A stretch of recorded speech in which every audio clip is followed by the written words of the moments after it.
Put the bubble on a 15-second timer.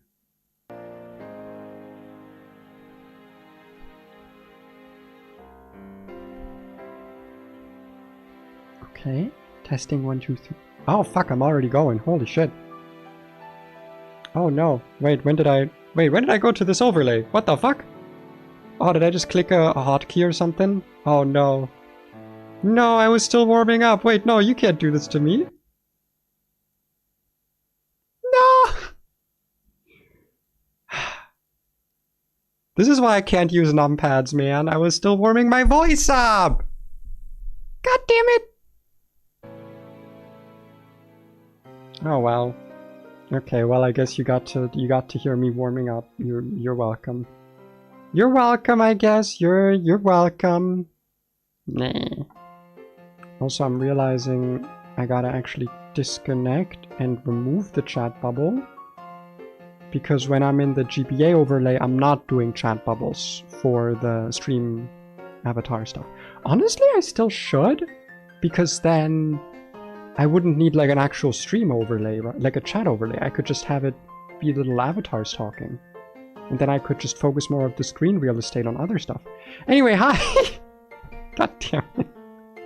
I was still warming up, but I guess I pressed a hotkey that put me in the GBA overlay. Wait, do I have one?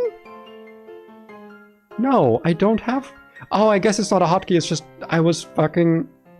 I had the window, like... I had it selected, and I guess pressing a number key puts you in... Whatever. Hi, how you guys doing? We're back at Pokemon Null. We're nulling on. We have it nulling on. We've got the nulls. I've got the nulls. I didn't level up my guys. I'm gonna be so for real with you. I didn't level up my guys to the next double cap. So we're gonna have to do that now. We're gonna have to do that right now. We're gonna make a little save state. We're gonna level up all of our guys to the next level cap. And then we'll go from there. Okay? Quick recap for from last stream. We did the Roxanne stuff. And... Oh, is it working now? The command thing is working? Nice, nice, nice, nice, nice. Let's go, let's go, let's go. I thought about changing the Pokemon... Oh, fuck, extension still shows up. I thought none of the... I thought all of them get suppressed.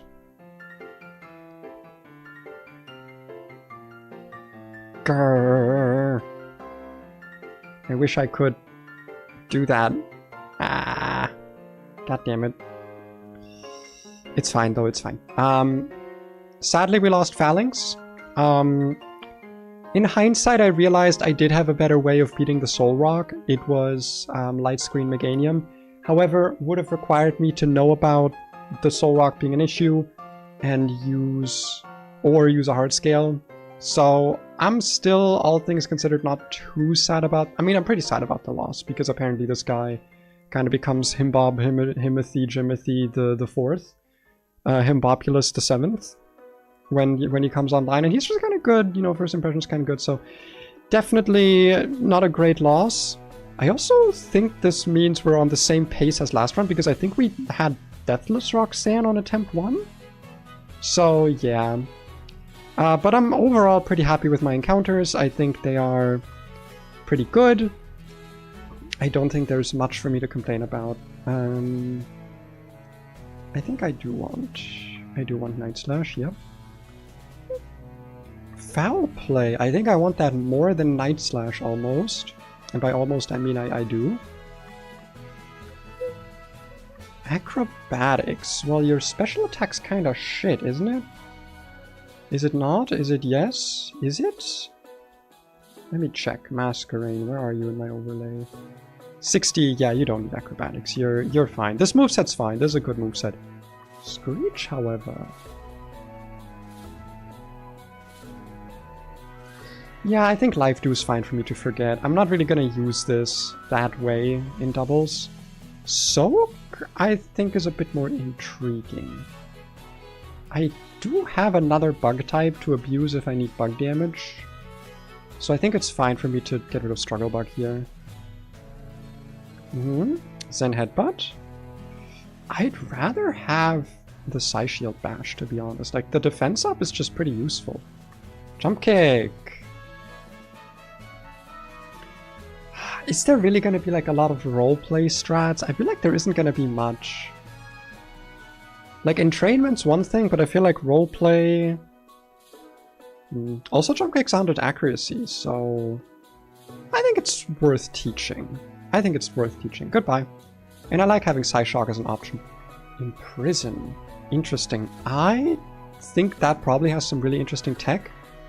But this guy doesn't have any like moves to really make use of it. I'm gonna not teach Metal Sound here.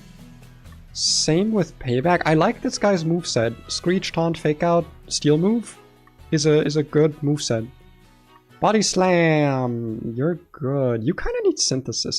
I might scale Synthesis onto this, because it really needs the healing to actually be able to, like, deal with shit. Dive, oh. I don't know. I don't know about Dive. 2-turn move.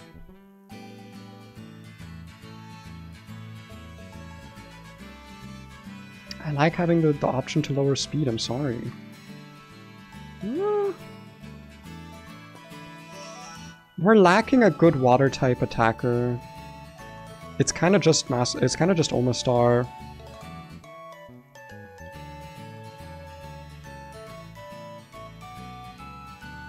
I want to unlearn Frost Breath. Frost Breath is good, but like it's effectively like a 90 base power move. I think Ice is a pretty good type, though.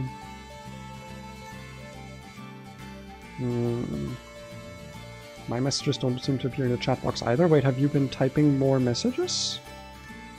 Wait, what else have you been doing? Checking the commands work, don't mind me, Discord seems to... Yeah...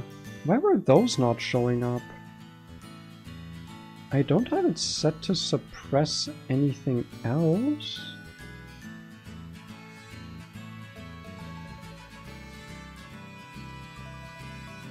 That is really weird. Huh.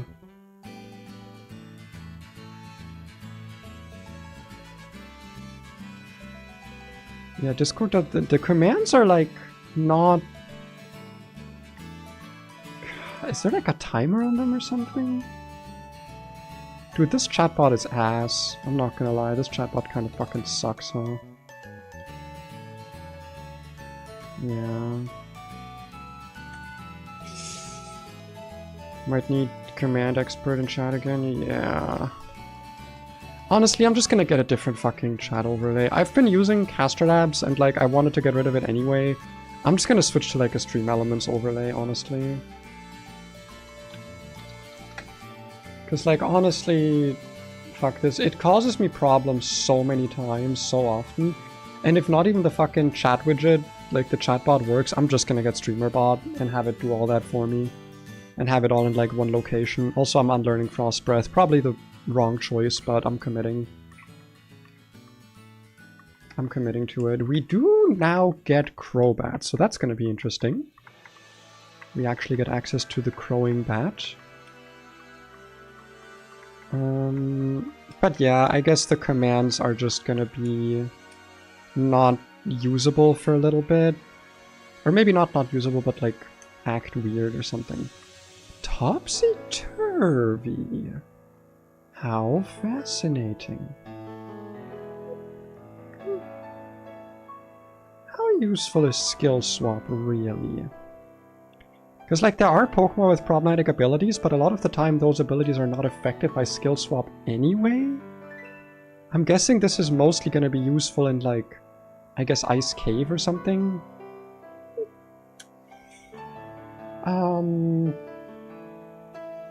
I don't know.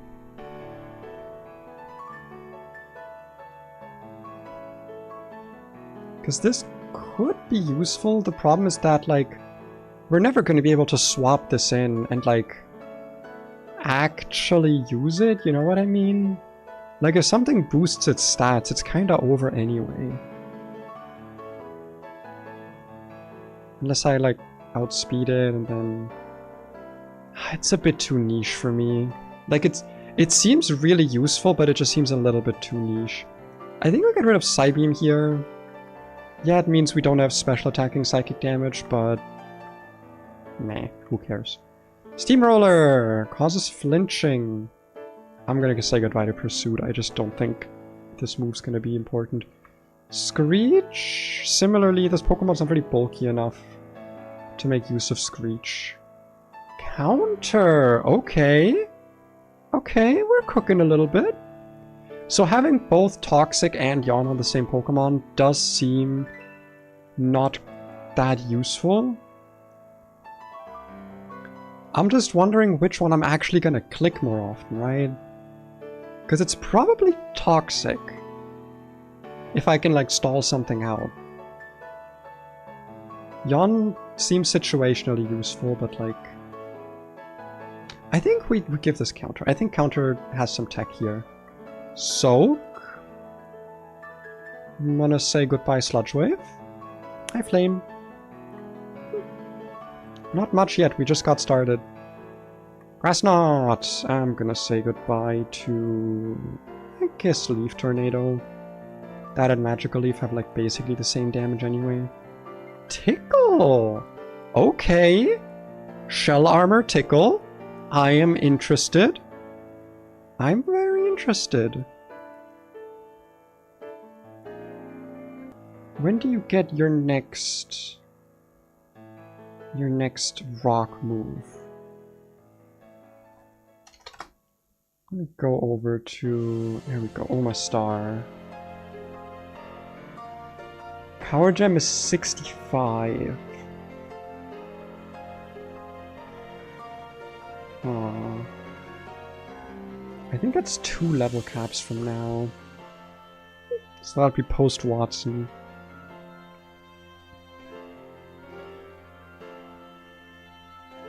I think lowering speed is a little bit too useful. And like your attack's pretty horrendous actually. Oh, this is rough. This is actually tough. This is really tough.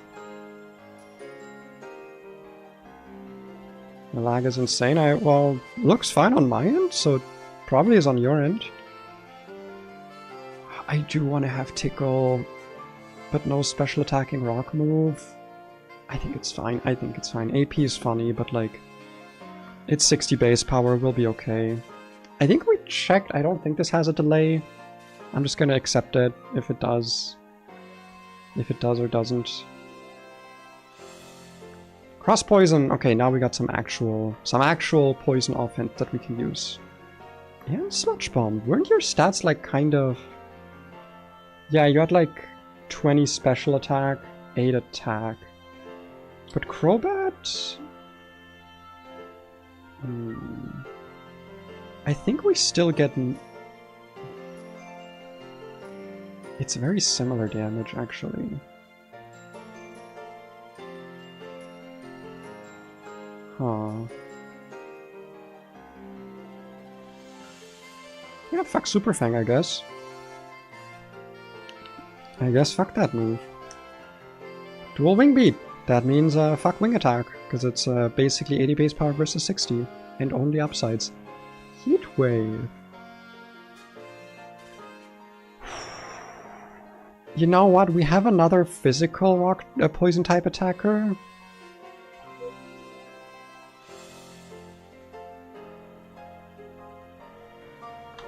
Hold on, I need to check something quickly. Export the Golbat, turn it into a Crobat. Level 45. Import.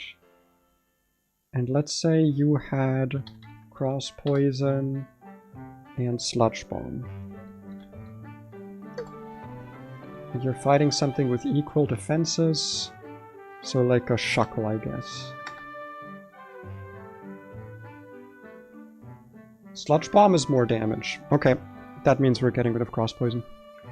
Obviously that means that if we're up against a Pokemon that has, you know, more special defense, we can't really hit it for like poison, but that's still like super worth it. Like, this is a good trade. Yeah, no, I'm pretty happy with this. Very important to know if your Pokemon's physical or special attacker. I know. It kind of also depends on how committed they are to being a physical or special attacker, because some Pokemon like Crobat, while typically being used as physical attackers, technically have stats that can lean them towards both, and without EVs being in the game, there is no reason to overcommit to just one of these, like, playstyles. Rock Slide? Slightly more damage. The flinching's nice. I don't know that it's worth getting rid of my other moves for. It does hit in double battles, it does hit both though. Let me see what else Cloth gets on this split. It's just Rock Slide, okay. Literally just Rock Slide. Because we lost our fighting type, so I don't know how good it would be to get rid of Rock Smash. I think it's worth it though. I think the usefulness in doubles makes this good. Bulldoze, huh? Well, I actually don't think I care, because your attack is so god-awful. This would only ever be used for lowering speed, and we have Thunder Wave for that. So I kind of don't care.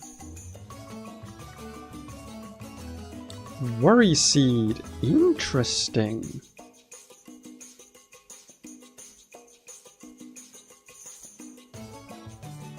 Again, I kind of think it's fine.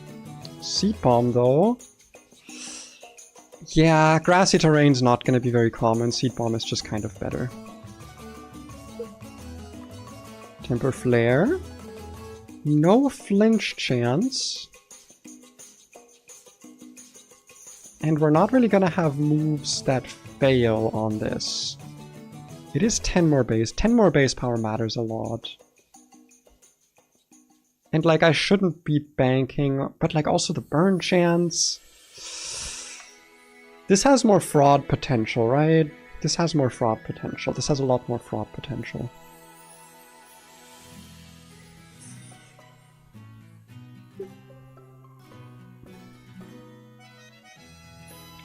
But also, no, we have good fire attackers. We have fucking Delphox.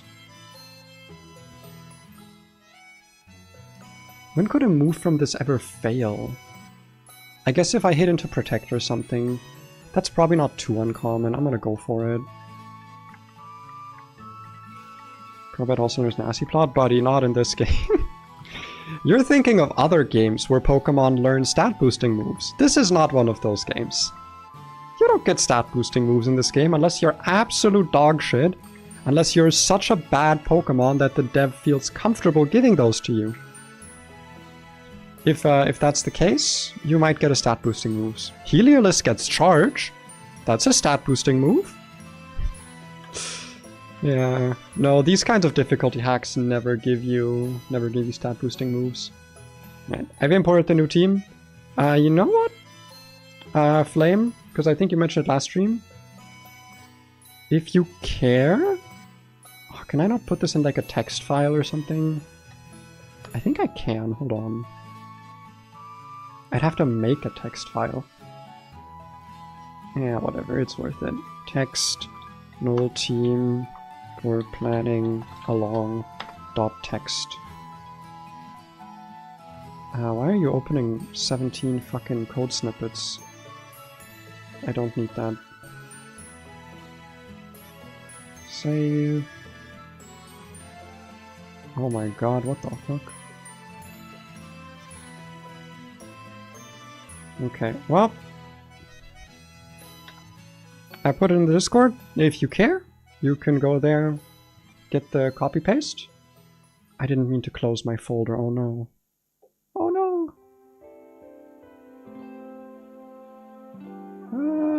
Okay, there we go. Sorry, I had to get my folders open again for if I want to change the music or something. Null is dog shit, then you're telling me I can't bulk up on Go-Go? You can't bulk up on anyone, are you kidding me? That's why I'm so excited to have this guy, because it technically gives me a stat boosting moves. It's fine though, like these kinds of hacks need to do that, because if you've seen how I play, I don't know, if you've seen like my Renegade Platinum, Fire Red Omega, and what was the other one? The Heart Gold Soul Silver Adriano hack? It was like Sacred Gold, I think. If you've seen those, it is a stat boosting nightmare. Like, a Pokemon's viability is entirely decided by, like, if it gets a stat boosting move and how early. And if you have access to Baton Pass, bro, it's over. Every battle is just gonna be like, okay, how can you set up a Baton Pass on this battle to just sweep it? Every battle becomes that way. Like, stat boosting moves just make it impossible to actually build interesting battles as a dev. Because all you're ever gonna have to do as a player to circumvent it is to boost your Pokemon stats. Like, that's all you have. That's literally all you have to do. There's nothing else that needs to be done. Stat boosting is just that powerful. It's really, really strong. Let's see. Okay. But I dislike them. Wait, let me be smart about this. Delete the message here first, and then that deletes it in Twitch as well. Okay, good. Good. Good. I do not want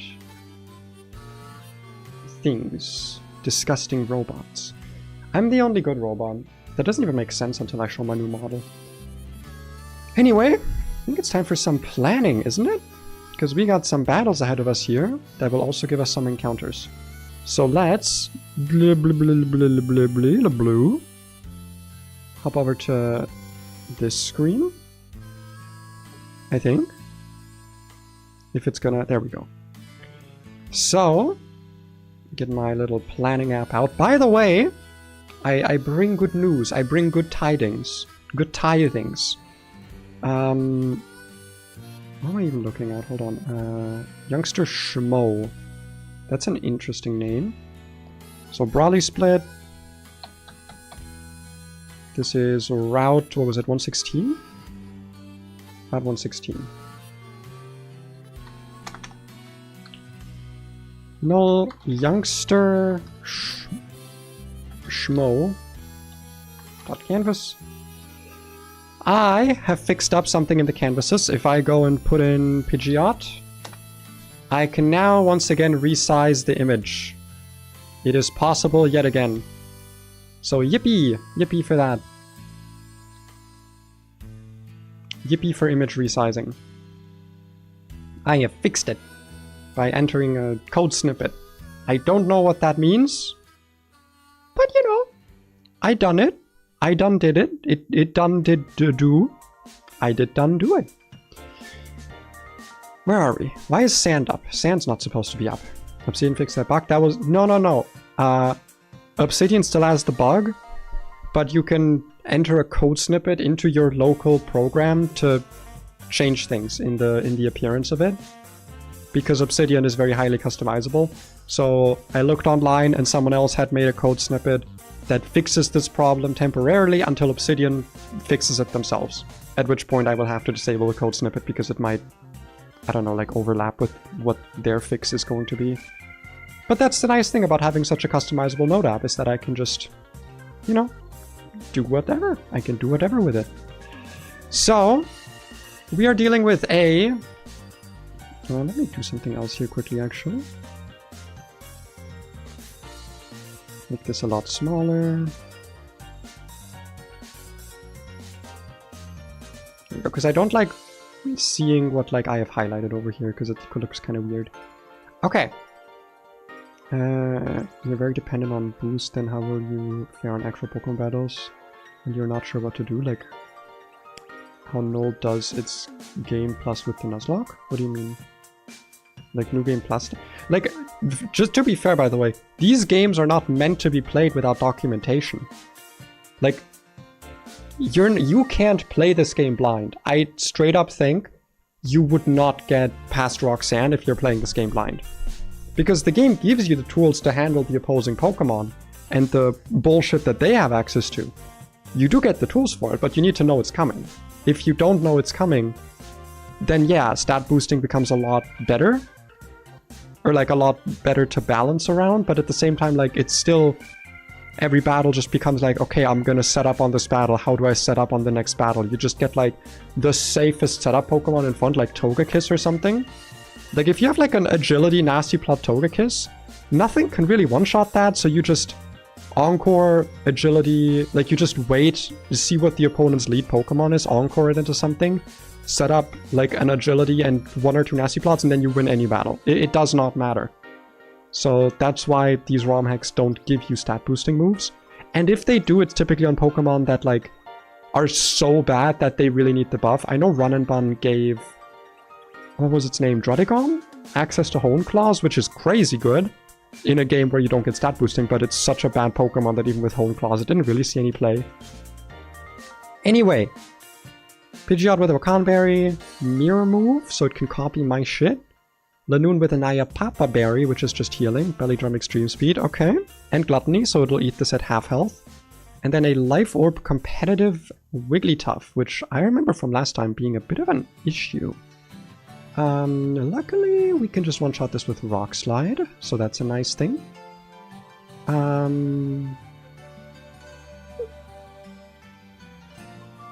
If this does Belly Drum, then Fake Out actually just kills it.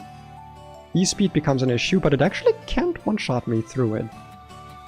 So what I could do is, like, switch in... Taunt it to prevent Belly Drum from going up. But also on Cloth, it's gonna send in Wigglytuff anyway. So yeah, we can kind of prep around here. We can make it so that like maybe Persian kills the Wigglytuff. It's gonna be pretty rough. We'd be switching into like a pretty harsh move here. Huge Lanoon calcs, yeah. Also, hi Pure Gift, welcome. But yeah, we definitely are just gonna use Cloth as an opening here. That seems pretty safe. Rock Slide, one-shots, Lamau. I feel like these images are too big, give me a second. Let me close this canvas quickly. I'm gonna change the image dimension size quickly to 140 instead of 160. Because I feel like they are too big. You don't know what that means. You don't have to worry about what that means. Also, I realize I named this file wrong. It's supposed to be Youngster. But this one is still called Youngster. Can I rename it here? Okay, good. Then this links to it again. Very nice, very nice. Let's try this again. Yeah, that's a more appropriate image size. It's just slightly too big, you know? Slightly too large for my liking. As usual, my Pokemon green, their Pokemon red. I don't need any special item for this, so that's fine. For Lanoon, like I said, we can use Persian Alola. Though we are risking a crit. I could use one of my Chillin berries if I already have those, but I kind of doubt it. So I do want to see if there's a different way to handle it. But next up is going to be Wigglytuff using Dazzling Gleam. And we do just 2-shock this with Psyshock, which also wouldn't lower any of its stats, so I wouldn't have to worry about competitive. So that's fine. And then we might just be in Stomping Tantrum range. But to be fair, it doesn't necessarily go for a fast kill if it sees it and it's not dead to your stuff. So what else could I do here besides just bringing in Persian? Because I really don't like having to play around Extreme Speed crit and that just like being a lose condition. I don't like the idea of that. But I kind of can't do anything else, right? It doesn't really seem to be... I guess I could, like, kill Wigglytuff. No, but then I'd be switching in, giving it a fucking competitive boost, which... Then I'm risking crit on that swatch. On that swatch. Man, this Lanoon sucks. I don't like it. If you're at max attack, you one-shot the Crobat. You don't one-shot... Oh, I have a fucking unaware Pokemon. What am I doing? I send in this guy. Like if I go into Persian and it has clicked Belly Drum, all I gotta do is go into Clodsire. The Stomping Tantrum does a lot though. But it wouldn't do enough, because like, if it double crits me, that could be a problem. Yeah,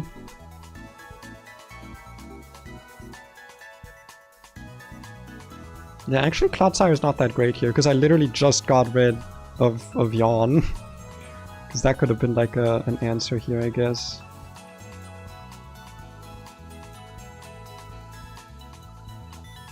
Do we just have to like hope for no crit? Is that actually it here? We just like pray for no crit? I spam Endure or something like that?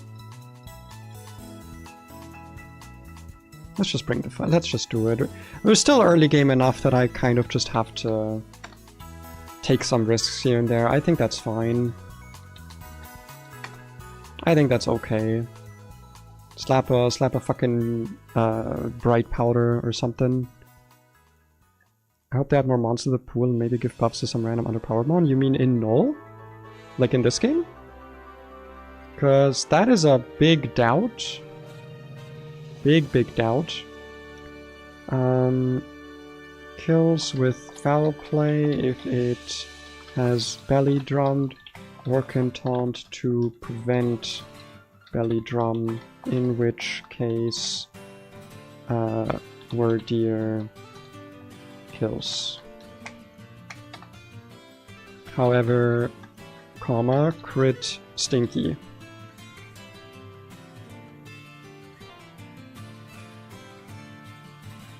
That tends to be my opinion on crits, believe it or not.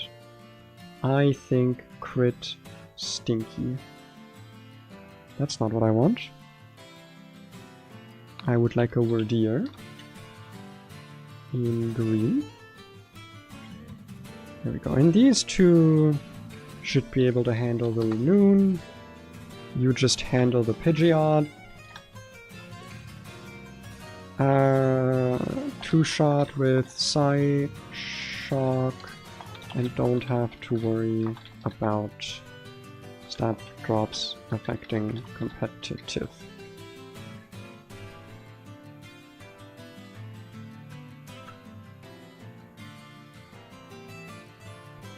And I'm gonna... How do I... Ooh, I have an idea. Because I was thinking about something here. And I have a little flame orb on the side here to indicate that this needs to be pre-burnt.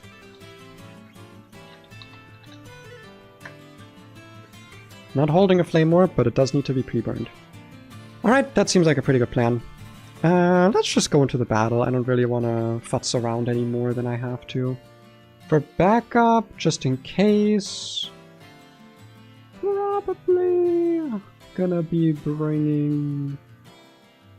I guess Eldegoss could be nice. You with Fake Out. Actually, this guy... Yeah, actually that guy's gonna be good here. Yeah, let's bring these mons. Just as a little backup, you know, just to have. Oh wait, I am bringing Clodsire, right. And then I go back to the GBA overlay. There we go, there we go. Everything's working as intuned. As I have tuned it. The most important thing here is that you are burnt. Besides that, we're gonna give ourselves a little bit more of a chance at winning this by giving you a bright powder. You can have us. I guess Quick Claw doesn't matter, actually. Yeah, none of these items matter. Nothing here is knockoff, right? I sometimes forget about that when I'm equipping items, and I've lost important items due to that. So I guess everyone else just gets berry juices. Good old juices of berry. And there you go. Wunderbar. But yeah, the creator of this game, Terra, has already said there won't be any more updates to the game. So 1.2 is likely going to be where we stay, and likely going to be where the selection of Pokemon ends. Because I do think the selection of Pokemon is like good. Like you get a lot of, every route has like 6 to 10 Pokemon or something available. Like you get a lot of different, like variety of Pokemon. For how well balanced the game is, that's crazy. It's really cool. Like I'm not gonna complain about the Pokemon variety at all. I think the Pokemon variety is actually like one of this game's best aspects. Alright, Rock Slide kills. I guess a Steel Wing like defense increase could be kind of sucky, but then we just hit it again. Doesn't really matter. Let's Lanoon next. Why? Oh, it doesn't. Okay, Wigglytuff doesn't actually see a kill. I didn't take enough damage here. Well, that does give me the opportunity to just kind of stay in here. But it means this thing is almost certainly clicking Belly Drum. And if I lower its... But does that matter? Wait, if this is +6... Yeah, but I don't... Okay, it's a bit of a range here. We need to get a really good high roll here for Rock Tomb to kill. Or for Rock Tomb into the other move to kill. I could also click Knock Off, actually. No, but I need the speed drop. If it does click Extreme Speed, what would I do? Actually, I would have to...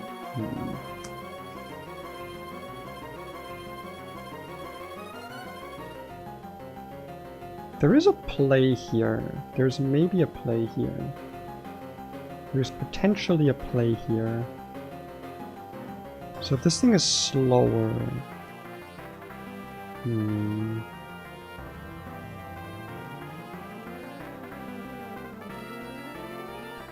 I'll be switching into either Seed Bomb or Stomping Tantrum.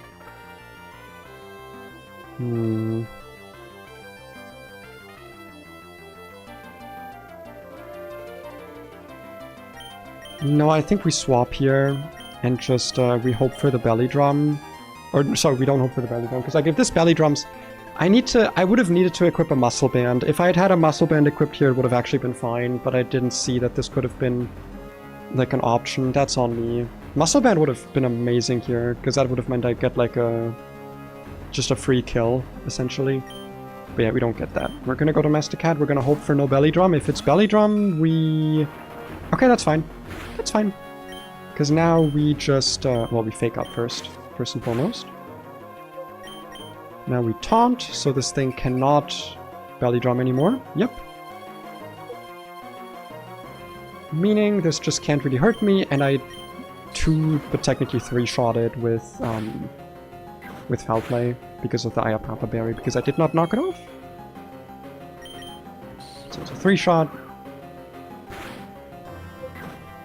No crits, but I am fine from a crit here. It's not going to Belly Drum because I have a Fast Kill on it, so it's going to click Extreme Speed, which is fine with me. This is now random move, because it does see the Wigglytuff does see a kill with a bunch of other shit. It truly does not matter what it clicks here. We are pre-statused, so we can't get frozen, paralyzed, or anything else. That's the best move you could have clicked here. That or Flamethrower. The crit doesn't even matter. And Psyshock 2-shots this. Yeah, Thunderbolt's highest damage, but doesn't really matter. Okay, that still went good. That still went cleanly. The Belly Drum's a bit scary, because I don't know exactly how the AI works. But we managed. Alright. Save it again. And time to plan the next battle. Back over to the calcing overlay. Yippee! I know you guys love this gameplay. I mean, actually, you do, because otherwise why the fuck would you be here? Legitimately, why are you here if you don't actually enjoy watching the calcs? I think we have to beat both of these, and then we get our 116 encounter, I'm pretty sure. So we have to still do null bug catcher Josie dot canvas. And I'll just add the next one right away. Null school kid Karen dot canvas. Perfect. So, bug catcher Josie, what do you have in store for me? You have a Venomoth. You have a Wormadam. That's the wrong form. Wormadam, that's trash. Sandy. A Gastrodon. I can see how that can be on a bug team. And a Cleavor.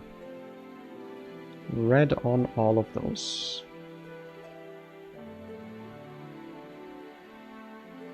Okay.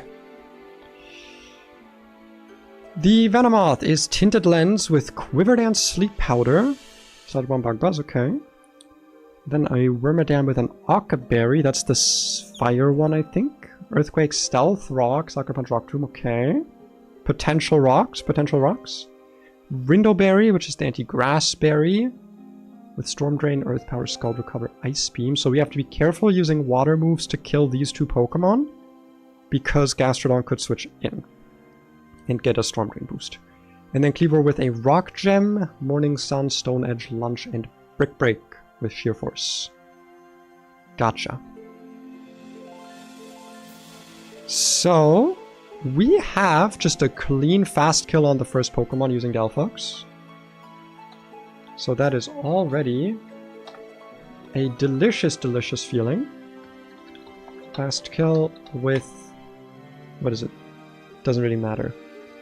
Mystical Fire Lamau.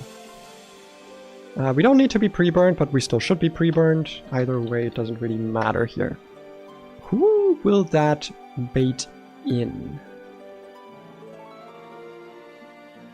Yeah, that looks like a Cleavor switch in to me. Cleavor switch in using Stone Edge. So Cleavor comes back in using Stone Edge. Ooh, this guy fucking hits hard. Oh, it's because of the Rock Gem, right. Obviously the Rock Gem would make this hit pretty hard. Pretty hard. Clodsire does seem like a decent switch in here. I can Soak to take away its Stab.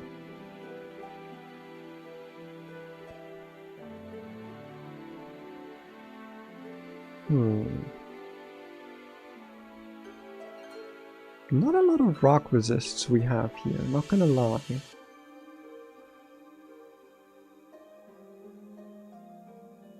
I'd like to switch something in that can't get crit, because if we get crit on Stone Edge here, which is high crit AI, that is a little bit on the rough side. But like, we would still barely... no, we wouldn't be out of kill range. If we have a Citrus Berry, we would be, but it also feels like a waste of a Citrus Berry.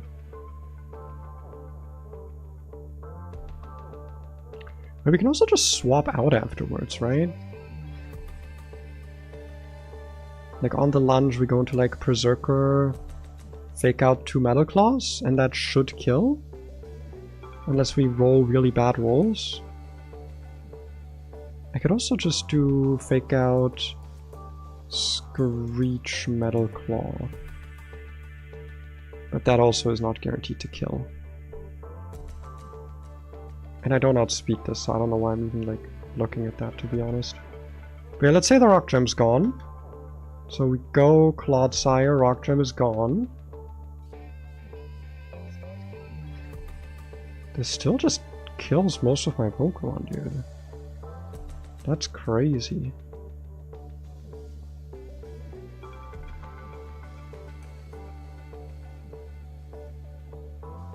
At -1 I outspeed this. So I could swap it on the lunge. Let me double check, because I know lunge lowers a stat, and I'm not sure which stat it was. It's attack, okay. Lunge lowers attack specifically. So if I'm at -1 attack here... Lunge is still highest damage, but it's kind of random move. So Brine is not actually that likely to kill. Like if I'm at -2, I don't actually kill this.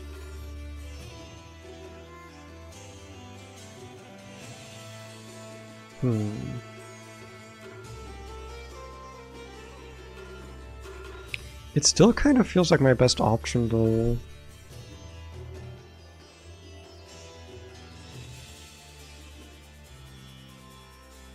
The problem is I could just kind of lose if this lunges twice, right?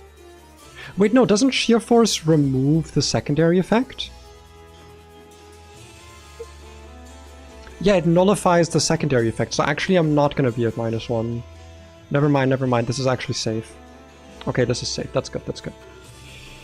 So we'll take a Clodsire here, and then an Omastar. Wow, dude, if anyone delays that route, where you get the fossil, in my opinion, huge int. Because these, like, Kabutops and Omastar... I mean, I don't know about Omastar yet, but, like, Kabutops was so useful, and Omastar is already shaping up to be, like, about as useful at least. Swap in Clodsire on the Stone Edge to eat the Rock Gem. On what's likely to be Lunge, go Omastar, Rock Tomb, and then Outspeed kill with Brine. This should always be safe, even though for some reason it doesn't feel like it. In terms of special items, I don't think we'll need any. Now, I'm basically dead to anything. I don't think it'd be Wormadam, but I don't know if it like knows I have like a 2 KO into it. So either way, we don't know what comes out next year,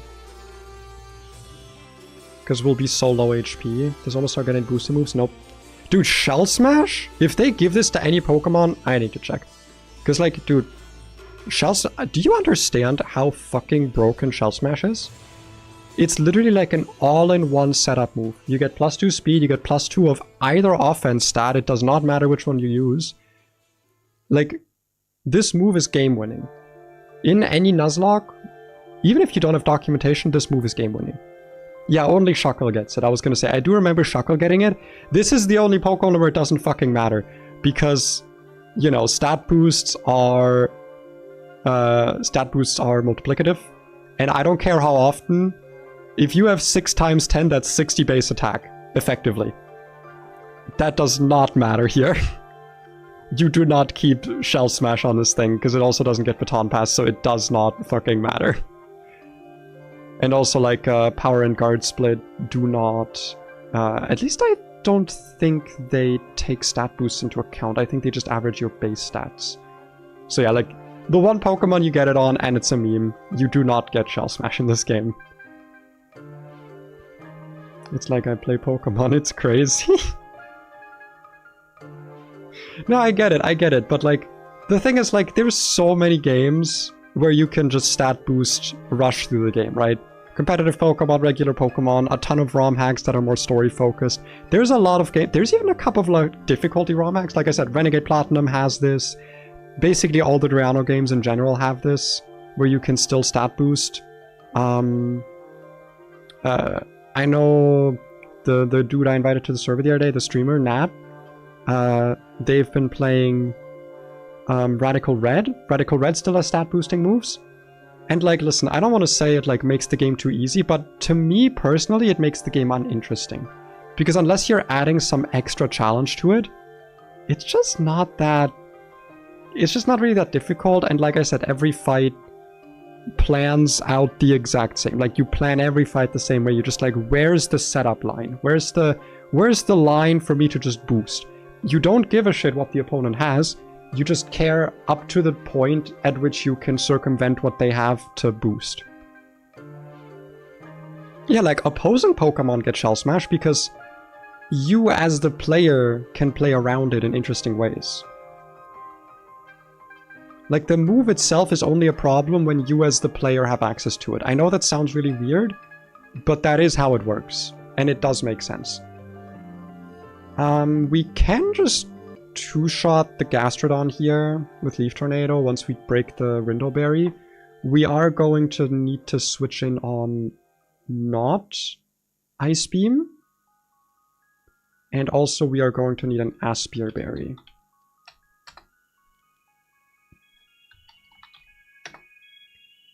So in order to confirm the move this is gonna use...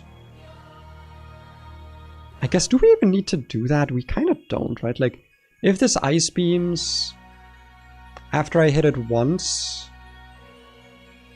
No, I guess. Because I swap in on... Let's say I swap in on Ice Beam, I hit it with Leaf Tornado, it hits me again with Ice Beam. I outspeed it, so it's actually fine. Yeah, there's actually no way for me to lose this. It's literally fine, actually. Because I can't get crit on Meganium. It has buffed Leaf Guard, which functions like battle armor. Swap in on any move, doesn't matter. Click, Leaf, Tornado, twice, win.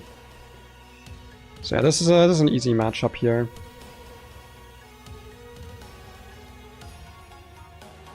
At least we got one easy matchup here. Wormadam, Sandy. I don't know why I name all the groups, to be honest. That's just kind of a me thing. I just enjoy doing that. And then the wait, that was the... Sorry? That was the Gastrodon plan, not the Wormadam plan. Nope, come on. I actually just got the order. Come on, man! I just got the order of that wrong. For some reason I was looking... Okay. So the Wormadam. The Wormadam. Man, this guy does fucking nothing, huh? Except setting Stealth Rocks. I kind of feel bad for him, honestly. Bro just doesn't get to do anything. Doesn't have Sand Tomb. Also, dude, Fake Out does so much damage for some reason. What the fuck? Why does this always do so much? So yeah, we just come in, we Fake Out, we taunt this so it can't set up rocks. Not that that really matters.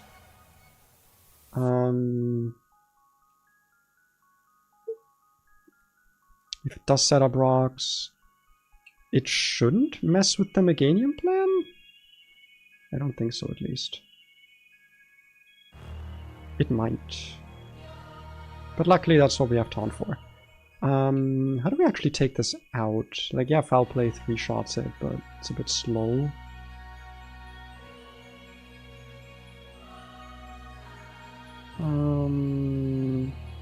I guess we just bring Wordier along for some potential intimidating. Also against Cleavor it could be useful. No, I think we actually just bring Eldegoss along here. Just in case we need to kill this thing after it's set up rocks already, so we can have a Rapid Spin set up. I think that's fine, yeah. And like, Persian does kind of 1v1 this. Both of these guys I'm probably just gonna give like a berry juice here. I don't think they'll need anything more specific than that. No, they won't. So yeah, nothing out of the ordinary here. Go Persian. On random move to avoid rocks, hopefully. Taunt and 3-shot with Foul Play. If rocks do go up, kill with Eldegoss. If that happens, we might have to do some smart pivoting to prevent the Gastrodon from using Ice Beam. But like I said, it kind of doesn't matter if it clicks Ice Beam, because it's like fine. Like, if it happens, and it's okay, and we'll live. Alright, the only important item here is the Aspir Berry. So let's go back over to the real overlay. Is it just me, or am I just not feeling this music today, by the way? I don't know why. I'm gonna go to a different playlist. I don't know what it is, I wasn't feeling music. It just wasn't my style today. Not quite my tempo, you know? This is slot 3. You actually stay on the team in here. You also stay on the team. Cloth doesn't, but Meganium does. Goodbye, we're dear. Wi-Fi is ass. Get better Wi-Fi. Get German Wi-Fi. I'm kidding, German Wi-Fi is trash. Do not get German Wi-Fi. If someone offers you the German Wi-Fi quality, they're trying to trick you. Do not listen to them. They are a con man. Or perhaps a con woman. Perhaps a con binary. Anyone? Anyone? No? Okay. No lol W's in chat for that one, I guess. I guess not for that one. Can't all be winners. Any knockoffs I have to worry about? I don't think so, right? Yeah, no item. No item shenanigans I gotta worry about. Only the Aspire Berry matters here as a special item. Where is it? There it is. Let's burn you just because it's good. It's good policy to just always have your Delphox be burned. Also, in case anyone asks, the reason you can burn it is because there are wild Lapras with Soak and Tri-Attack. So you could theoretically go to the starting area and get hit by Soak and then get Tri-Attack burned on any Pokemon. Right, I don't think it matters what we click here. Just to double check though. Yeah, we're just gonna go for Mystical Fire. Doesn't really matter. Bye bye! Bye bye bye! Yeah, no, Delphox kind of fucking heat, I'm not gonna lie. This is a cool ass starter. Alright, gonna take a Rock Gem boosted Stone Edge to the face. The Rock Gem will get eaten. No crit? Are we dead to a lunge crit? Yes. There is a single... Literally just a single roll, so 1 in 16 rolls of the crit that kills me. But I literally have no reason to risk it here. So we are going to swap in Omastar, who is going to Rock Tomb. We're going to take the lunge. Our attack should not be dropped here. That's also fine. That's actually less damage. That's good for us. We are going to Rock Tomb to drop this thing's speed. We cannot get crit because we're Shell Armor. This is fine. Again, it looks scary, but it's fine. We are now faster. And Brine does 73% to this, allegedly. So Brine should kill here. Looking, I didn't miss anything. I am faster. My attack did not get dropped. Not that that matters now because I'm using a special attacking move. And we're definitely doing... This has definitely taken more than 30%. Or 27%. Yes. Okay, good. I always get so nervous doing strats like that with Shell Armor mods where like, I know it's safe, but like, what if it isn't? This is actually always Earthquake. This actually never sees a kill with anything else. So it's not actually random move, and that's so fine with me, because it means I get to taunt this before the rocks ever go up. So now we taunt. We're actually taking a lot more damage from Earthquake than I thought. I should have faked out actually. That would have... Oh man, fake out would have turned this into a 2-hit KO, potentially. I think we still outspeed this, no? Yeah. We outspeed this at -2. That's kind of funny. Crit, but I was safe from it. I did make sure to check. I am still faster. And a fake out kills from here. This is up. That's fine, it's just Sucker Punch. I totally didn't miss that. Man, without the berry juice I would have been fucked there. Holy shit, that was actually scary. My dumbass like always skips reading Sucker Punch because AI never clicks it! Sucker Punch AI is the weirdest fucking thing in the world, dude, I swear to god. Okay. This is random move because it sees a kill with everything, which is good for me, but also it doesn't really matter. Actually, fuck, Earth Power Spit Death Drop would actually be bad here. Burn is fine. Okay, we didn't get burned. Leaf Tornado once to eat the berry. It Ice Beams me. I have an Aspire Berry and also I can't get crit. And now Leaf Tornado kills. Dude, I love playing Pokemon, man.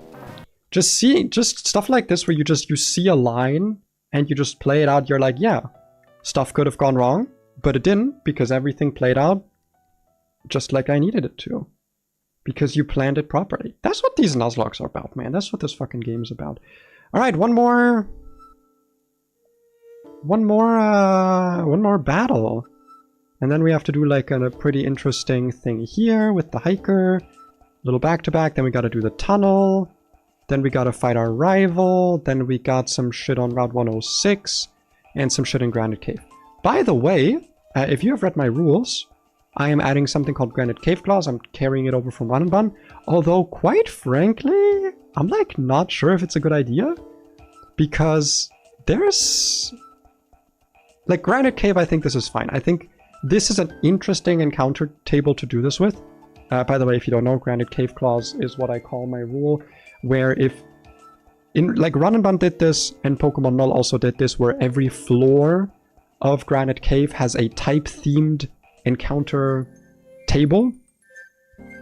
And as cool as I think that is, it typically leads to you having to simply always go for the same encounter table because there's like a best one, typically. In Run and Bun was the case, I'm pretty sure here it's also the case. I just don't know what the best table is here, but like I'm sure there is one where people are just like, why would you, it's an int if you go for anything else. But I like the idea of getting more Pokemon that are type themed and not like I'm not giving myself multiple chances at Togedemaru here, I am simply getting more interesting type themed encounters. The thing is that there isn't really a cave in this game where that doesn't apply, right? There isn't a cave where like the encounter tables are different, but similar enough to where I wouldn't apply this rule.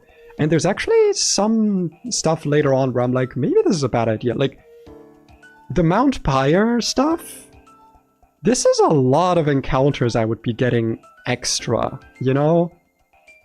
And like, normally you'd have to pick one of these. Like, oh, you get one shot at a ghost type, which is probably always the correct choice, is going for a ghost type. I'm just gonna make the guess that you always want to go for one of the ghost type floors here. That would be my guess, right? Just because it's a Nuzlocke, you need a ghost type. Your Wi-Fi hates you, I'm sorry. Hope you can get it fixed. But like, chance at a Marshadow? 1% chance at a Marshadow? I get to do the meme drop every time. I get a dark type every time. I get, I don't know, like I get multiple ghost types. So I don't know. I'm gonna play with that rule for this run because I want to. But I don't know if it's a rule that I will keep. I'll just say it like that. I don't know if it's a rule that I'll keep. Okay. Anyway. Got some interesting stuff lined up. For now, though, let's look at this guy. We have, on the school kid Karen, a Primape, a Ursaring, a Throw, and a Magneton. All of which are opposing Pokemon, so they become red. What sets are we dealing with here? Eviolite, Anger Point, so try not to crit this. Drain Punch Substitute, Rage Fist Bulk Up. Classic set. Toxic Orb and Quick Feet with Protect to actually trigger the Toxic Orb. Although I found out, by the way, there actually apparently isn't an AI flag or something for turn 1 Protect if the Pokemon has a held item that will give it a status. Which is interesting because I could have sworn there was, but it's just because a lot of these Pokemon are often given Fake Out. And Fake Out does have like a very high chance of being clicked on turn 1. So there's actually not a guaranteed chance this clicks Protect. So we'll have to keep that in mind. Then Flame Orb, again with Protect. Flame Orb Guts, and then a Citrus Berry Analytic Magnet Rise set. So we can't be relying on ground moves to kill this. Interesting. It looks like the Delphox really wants to lead into this fight again. Yeah, this looks like... I don't know, because I will hit this first. And then the Rage Fist's 100 base power. Yeah, we can die to crit here. Very, very easily, actually. If we don't one-shot, which is... It's just a 50% chance. I don't like that, actually. I don't know if I'm a big fan of that.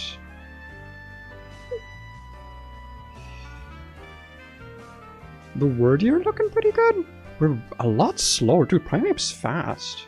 I didn't think Primeape would be that fast. Magneton's a menace. Yeah, Magneton is like here to clean up after the rest of the fight is over, sort of. Yeah, I'm really not a fan of the Rage Fist. Because Rage Fist is highest damage, it's pretty likely to click it.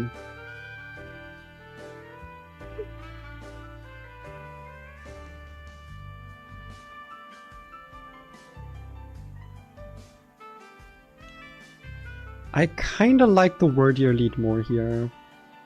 We can Side Shield, like we get the Intimidate, we can Side Shield Bash for defense ups, we're just worried about crits, but not even like that worried. And we don't have to worry about Rage Fist at all this way. I think this is just a lot safer. Click Side Shield Bash to raise defense until Primeape dead. I guess what happens if this guy presses bulk up a bunch? It doesn't really matter. Psyshock's still... Like, this thing would have to bulk up a lot for Psyshock to not be a 2-hit KO. Bulk up shouldn't be an issue, he said confidently. That's the first one down. Whomst do we bait? I don't actually know if AI sees last resort damage. Throw might come in if we are damaged enough, because it might see a kill with superpower. If not, I think it's just Ursaring. But it won't actually see... Yeah, it's not actually going to be poisoned, so it's not going to see itself having a fast kill. Whereas Magneton might, so I think it's either going to be Magneton or Throw here. Well, I guess both of these would see a slow kill with Last Resort. Actually, I don't think it's going to be Throw. I think it's going to be Ursaring or Magneton. How would we deal with the Ursaring? It's not actually that threatening. Yeah, it's actually... This looks kind of fine to deal with, not gonna lie. Like, it looks scary, but once you actually go into the calculator, it doesn't really look like it does that much. I'm hearing cat noises. I don't know if I should go check on her or not. Probably not, it's probably fine. Yeah, but both Cloth and Omastar kind of just handle this guy. How do I fucking outspeed this when it's badly poisoned, dude? Ursaring's so slow. That's actually crazy. Yeah, from 55 to 82. Because I can also just stall this out with Protect. Claw. Nope, not Claw Fossil. That's... Nope, okay. Claw and Omastar. We'll bring in these two.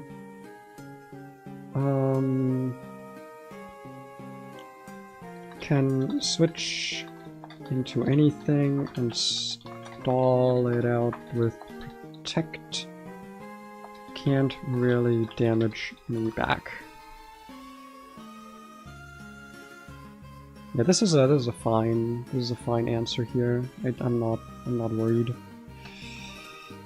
Ursaring. If it is Magneton, how are we going with Magneton? Magneton would in this case be clicking Thunderbolt. Oh, it actually does not matter what this thing clicks, huh? Because I outspeeded. But if I'm slow... Wait, no, because Analytic is when you're faster, right? Yeah. So I'll always be taking this damage here if I'm switching in. Loaded in almost our baby photos in the planning draw. Wait, no, wasn't... No, I did Clawfall, so that would be our Moldo. SMH. Yeah, we kill with Mystical Fire here. I know that Scorching Sand also shows kill, but remember this has Magnet Rise. Thunderbolt crit wouldn't kill us. There's no rocks to worry about. Yeah, Breakson just 1v1. This is nice, man. Breakson, sorry. I always think Breakson. Because Breakson was in Pokken Tournament. Yes, I played Pokken Tournament for a little bit. I don't own the game, but I played it at a friend's house when I was visiting them for like 2 weeks. And I played it a decent bit there. That game was pretty fun, man. I kind of wish Pokken Tournament was like more... With Mystical Fire, Reburn to prevent paralysis on switch in.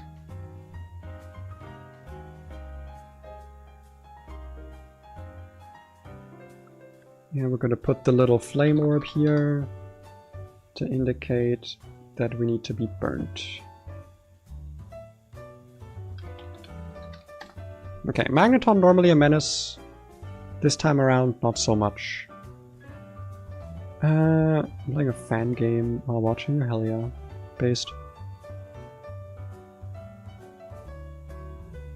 Solar Eclipse, I do not know that one. Is that like a Pokemon Sun and Moon, Romhair?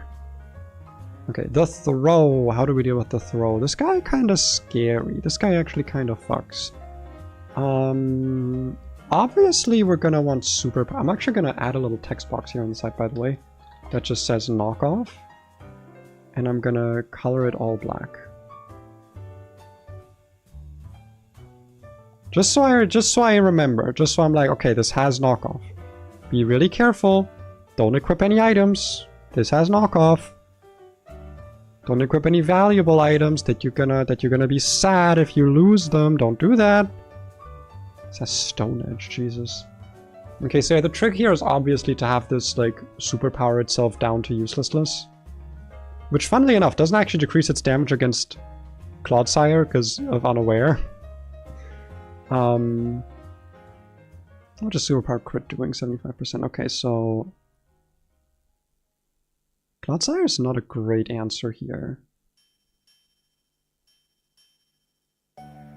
It is a switch-in for superpower, though, so that's at least kind of valuable. Because we do well in, like, Cloth does well into this.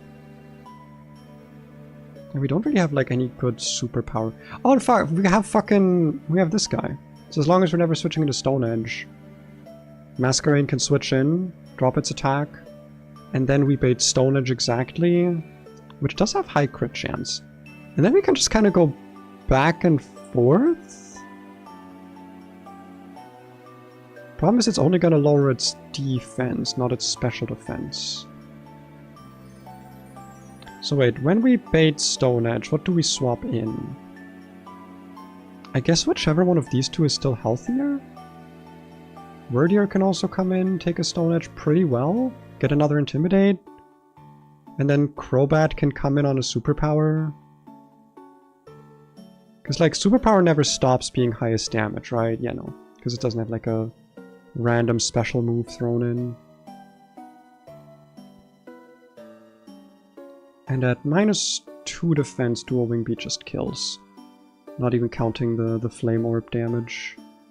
Yeah, after some Flame Orb damage, Chip, this might also just be in kill range, to be honest.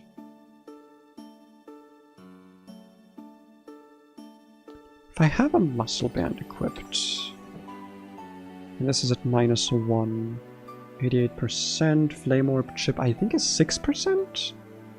Correct me if I'm wrong, I'm pretty sure burn damage is 1/16th or is it 1/8th? Pokemon burn status.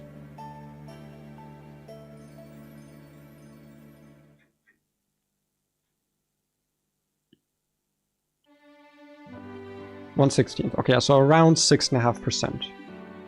So it'll have taken like 12%, which is perfect, and then Dual Wing Beat 2 shots. Yeah. Okay, that's fine then. That's fine. This is like a... we just give this a Muscle Band. Ah, no, because I could be switching to knockoff then. Yeah, we'll just do the pivoting. We'll just pivot a bit more. I think that's okay. So like okay, first of all, we know Cloth can one-shot. We don't actually need to bring Omastar. I don't think it's going to be necessary. We're going to bring Omastar here as a Stone Edge switch-in, so that we have one. Because I really want to have something that can switch into Stone Edge that is not just Wordier. Because Wordier might also be a bit on the hurt side. And plus we can click Protect here to get this thing even lower.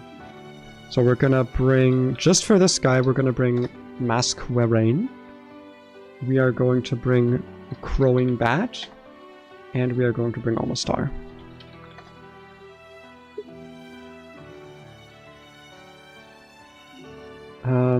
No item on all of these. Swap between the guys. Swap between Masquerain and Omastar / Wordier to take Stone Edge. Sorry, to take superpowers and bait Stone Edges at -2.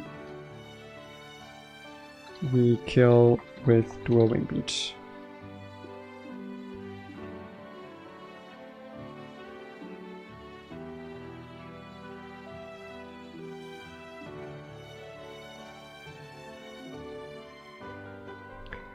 Throw. What a weird name for a Pokemon. Alright, team done.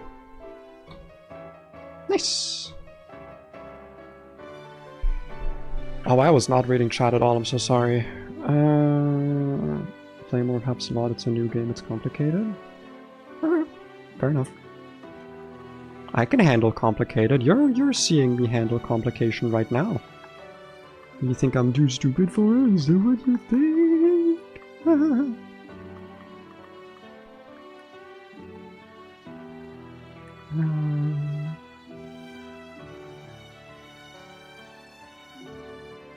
Right, good night.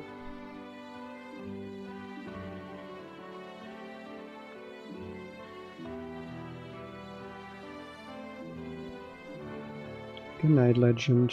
Good night, Wolf, rather. You ever play a Mega Man game? Bit of a random question. I have in the past, and when I say in the past, I mean like very long ago in the past. This is not a recent memory of mine. But I think I played Mega Man X. And I played one of the like classic Mega Man games. But frankly, I don't think so. The games look pretty uninteresting to me. Like, whenever I see them, I'm just like... Is a Mega Man game? Like, I don't know, it doesn't seem like the platforming is super interesting. There isn't like that interesting of a progression system, because the combat is very, very basic. Like, most of what you do is just forward traveling projectiles. And the whole thing with the boss weaknesses, it's like, it's interesting, but it means you kind of just like look up a guide beforehand and just like, oh, this is the order I have to do it in. Like, I feel like there's not really like a lot of interesting stuff going on in terms of like you getting to make decisions about the order of bosses. Because like, yeah, you're just gonna look up a guide about what bosses to beat in what order. Like, it doesn't really matter. Less respect to Chop Secret Power. I guess I could technically get like Secret Power Paralyzed. That's like an actual thing that could happen here, isn't it?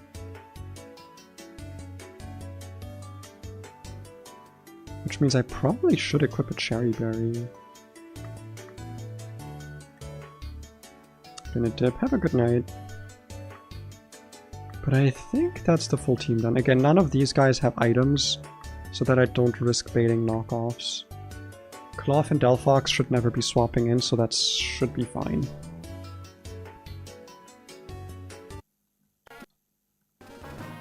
Alright. Also, for all of the guys in chat, you may notice that a lot of you are currently Velociraptors. If you type in !extension in the chat, or if you're on Twitch, you can just use the sidebar, you can go and customize your little stream avatar. I'm actually going to be doing some more with that. I'm probably going to be replacing the little dinosaurs with Pokemon. And then you're going to have to pick, you're going to have to pay to be your favorite. With like the stream avatar. You're not going to actually have to pay. You're going to have to use like fake stream avatar currency. You're not going to have to actually pay me. Don't worry.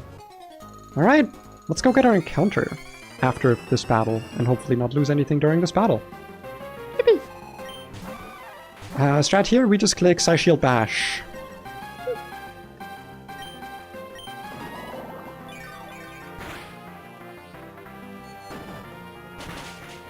We get our defense up. If this crits me, it's like a little bit annoying, but it should be fine. And that doesn't really matter. We get more defense up. You can see Dunsparce. Yeah, Dunsparce is for me. You can't have Dunsparce. Dunsparce and Nihilego are both going to be like $1 trillion. They're going to be a pay billion bucks. You don't get to have those. It's Magneton next. Interesting. This thing's highest damaging move is Thunderbolt, which is sad because that's also highest damage into Delphox, but it should not matter. Because crit doesn't kill us, we are pre-burned so we can't get paralyzed. We outspeed and Mystical Fire one-shots, so the Citrus Berry does not even proc. If my calculations are correct. Which it turns out that they are. Ursaring next. This is random move. Could actually no, it's never secret power, which is good because it means we'll never get paralyzed here. It would have been nicer to be secret power because it means that Throat Chop would have been higher damage, but Throat Chop is like not getting clicked. But that's still fine with me. We just Rock Slide here to be honest for the flinch chance because we still outspeed this even after Quick Feed. And now we just kill after the poison. It can't crit us. Never mind. It's too easy, man. It's too easy. This has a one-shot on me with superpower. It could also... Can this ever be knockoff? No. It cannot currently be knockoff. So this should always be superpower at the moment. Never Stone Edge. So we should be able to safely go into Masquerain here. Am I no Clodsire? Because he doesn't do anything. Why would I bring Clodsire when he doesn't do anything? Right, so we're at -2 attack, -1 defense. Still seeing a kill with Stone Edge here. Meaning we go into... Not Snail. Can't get crit, so we're going to take very minimal damage from Stone Edge. That can also happen. We're going to click Protect for a turn. Just to get some more chip damage off of it. And then we go back into Masquerain on what is again superpower. -4 attack, -2 defense. This is now once again highest damage Stone Edge. Meaning we go back into Not Snail. Stone Edge hits this time. We're gonna protect again just for shits and giggles. Actually, I hope that means superpower is not out of power points here. That would only matter if it crits. Okay, superpower was not out of power points. I think it's 8 power points. But yeah, now we just killed with dual wing beat. 100% accurate in this game. Luckily, thankfully. So, not an issue. Wow, didn't even need the second hit. Jesus. Nice! Very good. That's why we plan our fights meticulously. Because then we get to have fights that go like that. Where nothing bad happens. Do I have any status on my team?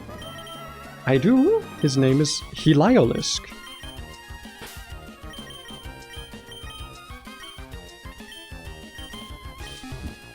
Alright. Let's see what Route 116 has to offer me. Route 116 has, in its repertoire, for me, Fledgling, which would be great. Fledgling was a great Pokemon last time. I think I caught exactly Fledgling here last time. Sizzlipede. I don't know if this would be good. Probably depends on the ability. Probably needs to be Flame Body to be any good.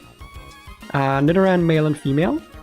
As I said, by the way, I am now counting these as dupes for each other. So if I find a Nidoran here, like a Nidoran male, and I later find a Nidoran female, it's going to count as a dupe because these are the exact same Pokemon. They have like almost exactly the same moveset, the same learn set, basically the same stats with just a few differences.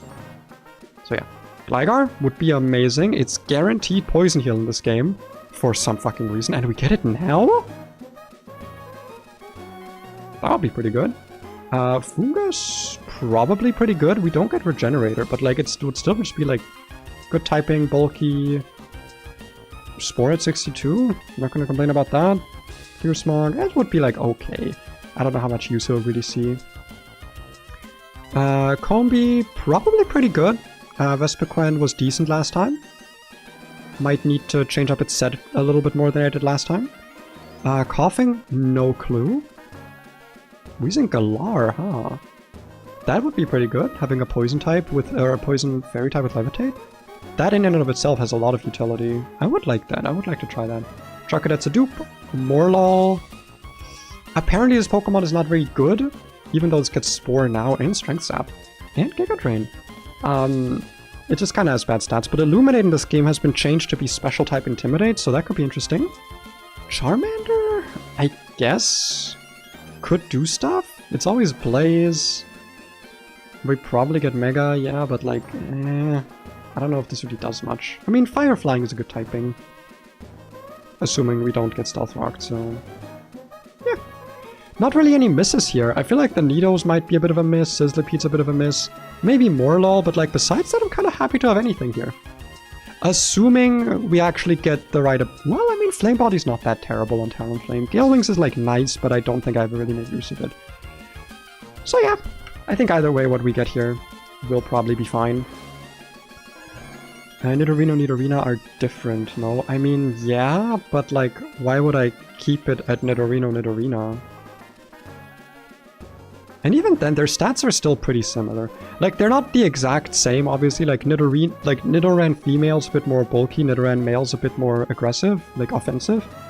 But they play the exact same. Like, functionally, they are not different Pokemon. That's why I count them as dupes for each other.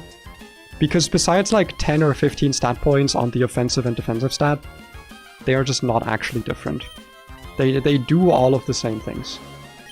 And like, since they literally learn the same moves, it's just kind of like, nah. Fungus. That's fine. I don't really know if this is gonna see much play. Yeah, because like, we get Spore pretty late.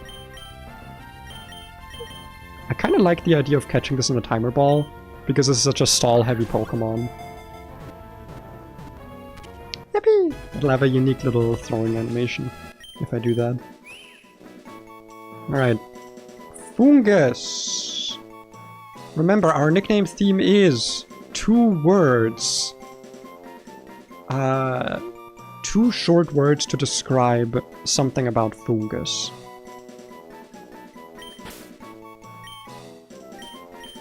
I mean, it's gotta be a stupid pun, right?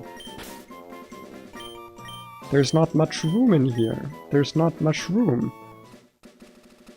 Oh, it also could have been Fun Guy. That could have been another one. Wait, I don't think to actually go back to Pokemon Center. I can just... no, but I do want to do one thing. I wanna go buy some more Pokeballs. Because I want to have more special Pokeballs for catching available to me. Never mind, you don't sell any. That's cringe. That's cringe-opulous, cringe-opuli, cringe-boobly, cringe-bloob.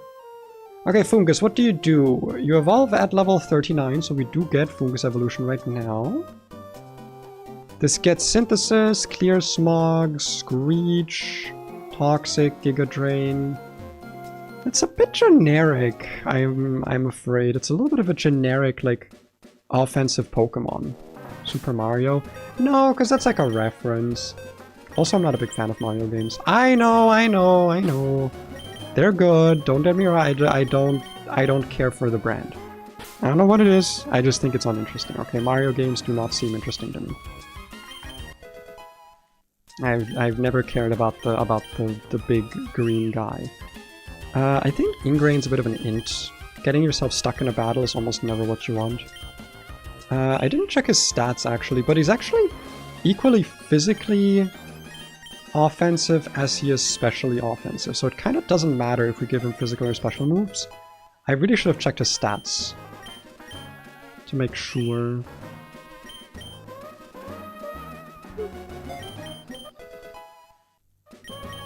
Giga Drain. I do love me a Giga Drain. Just better. Better in every way. Toxic. Can't miss if it's used by a poison type, so that's definitely... There's definitely some value there. Synthesis. Also a lot of value there.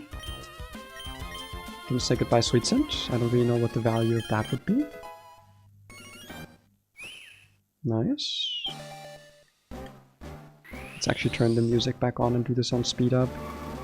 We don't need to be watching all this. We know how this works. Okay, let me quickly check his stats before I actually go on to teach it more stuff. Impish? Okay. It's not terrible. The speed kind of doesn't matter. The defenses are like okay. 30 special attack but bad nature, 2 attack but neutral nature. I will say this is definitely a contender for either a mint or a nature change later on. Making this like modest or giving it 31 attack. There's an argument to be made for that, definitely. I just don't think Feint Attack's actually going to do much damage here. Yeah, we don't need Feint Attack. We need like an actual poison move on this. Kind of sad this doesn't learn any. Screech I don't think is going to be very useful on this at all. Yeah, it's not the most interesting guy, but like, you know, still does stuff, still has its uses. I wouldn't say I'm disappointed. I'm a little. This route has some like pretty cool guys. I think we could have maybe deserved something a bit more interesting. Okay, so this is interesting. Up next is a double battle, followed immediately without healing by a single battle. They are back to back. So let's go and plan those. Also, who's a pinging me? I'm pinging myself about the announcement I made in my Discord. Interesting. How very, very interesting. On the correct overlay, there we go. So next up, this battle here. It's still just a total of 6 Pokemon, so it's not too bad. Not too bad at all. Very, very doable. So we're gonna go Null. I don't know why I put a diamond here. I don't even know how that happened. Hiker Clark. And Youngster Johnson. And Hiker Devon. I'm gonna put all of these in the same file because that's where they technically belong. Because they're all... Oh fuck, I didn't make it a canvas file. God damn it. Forgot to add the ever important .canvas so that it's actually one of the fun little picture files. So, double battles. These things are a bit difficult to plan sometimes. But we'll manage. We'll manage. I like doing these turn by turn. So what are the things that we have to deal with? A Lumberry Sturdy Golem with Stealth Rocks. So Stealth Rocks are pretty likely to be up, and then just some good moves. And a Persian with Loaded Dice, Fake Out, and Fury Swipes with Technician. Sorry, I'm rubbing my eye. And then a Swords Dance, Sandstorm, Sandslash with Sandrush, and a Chimecho with a Blunder Policy, which gives you a stat boost. I think it's accuracy and speed. If you ever miss, with Hypnosis, Dream Eater, Nightmare, and Dazzling Gleam. Not really a problematic Pokemon, to be honest. Interesting. Very, very interesting. So first things first, we want to find a Pokemon that can lead as well as handling the Alolan Dunk trio. We have Jump Kick Wordier as an option, one that I do like. We have Delphox as an option, again, I like. And then we have some other options that I like a little bit less. I think Wordier is one that I like. Same with Delphox. The reason I like Wordier is because Wordier can easily sit on both of these guys while giving them a chunky Intimidate to start with. Which is very nice, but it doesn't really do anything to them besides just some damage. So I do think we are going to want to start... Do we want to start with a Fake Out Pokemon? Unless we are okay with rocks going up, I suppose. I could also bring Eldegoss. Eldegoss is not really threatened by anything here. And we can simply Rapid Spin to both break the Sash or break the Sturdy. I guess after that we can't actually kill because Golem is like very bulky.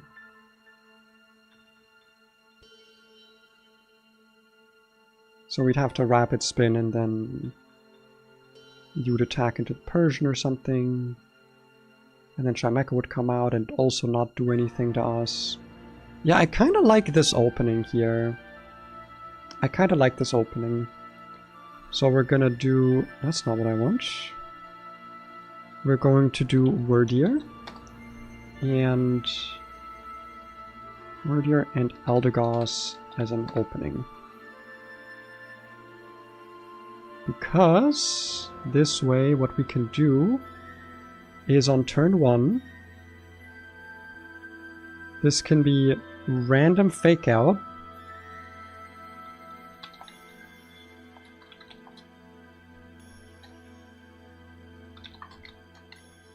Nope, not what I wanted. Come on. Fake Out random. And then most likely it's going to be Stealth Rocks from this thing. Right? That's what's most likely here. On turn 1, what we are going to do is... How did I do this last time? I had like a nicer way to do the arrows, from what I remember. Can I wish I could... I can't change the arrow color. Wait. That actually makes it so much nicer. Because then I can see which arrow leads where. So you're gonna attack this guy, but then the arrow's in the same place.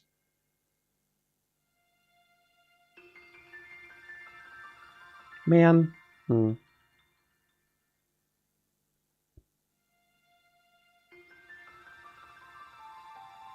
If I do it like this, you're going to try and get the Golem down to... Actually, you're just gonna... Add card. Rapid Spin. Do you outspeed Golem? How fast is Golem? 55, 680. Okay, so that would actually be bad, so we shouldn't do that. We should try and... I kind of want to leave the Golem up, to be honest. This thing is super non-threatening. Like, it really doesn't do much. Especially if I'm bringing Meganium in the back as well. It kind of just doesn't do anything to me. Especially after it's been intimidated. So I guess, yeah, we would try and Rapid Spin into Persian. And you would try to Jump Kick into Persian.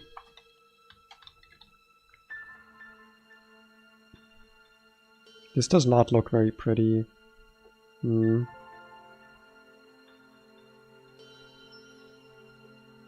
I'll figure out a better way to handle this in the future. Turn 1. So for... no. For turn 2... Actually, let's not do it like that, sorry. Opening. And then I'll add some more nodes down here. We're gonna do this a little bit on the... I guess casual side. Take out Persian as best as possible. If stealth rocks... If rocks went up, rapid spin. Leave golem alive, go meganium if things get too dicey. That's the general strategy here. As for how we deal with Chimeco, the answer is everything is gonna come with a Chestoberry. Because that way we don't have to worry about literally ever falling asleep here. Because yeah, this thing is gonna switch in. It can't really do anything to anyone ever, especially if they're not asleep. We would ideally want to bring something that can actually kill it though. So we need something that can kill it, that can also kind of wall the golem. Because I don't want the golem to suddenly become a problem.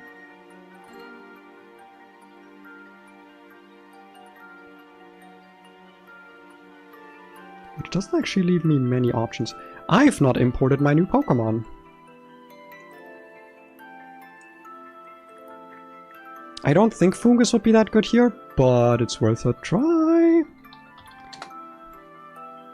I also want to check Fungus's hidden power. Not that that at this point really matters.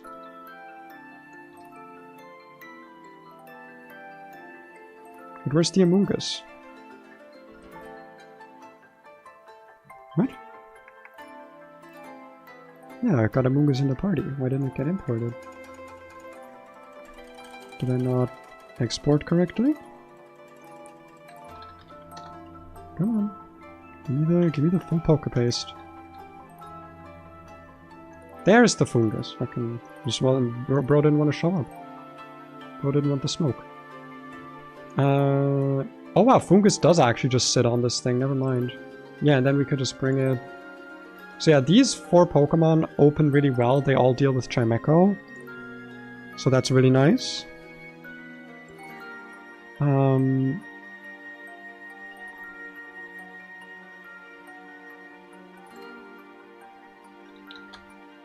Chimecho. For this we are going to have 2 Pokemon, being Amoongus and Meganium. Fungus and Meganium can swap in. They handle a Golem and don't care about Chimeco.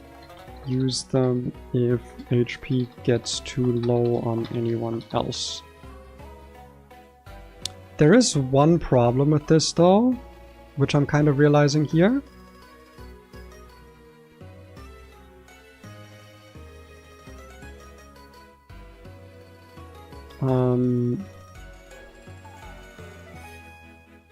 This means Wordier is going to be at low HP, because I'm pretty sure we do not get healed. We do not get healed.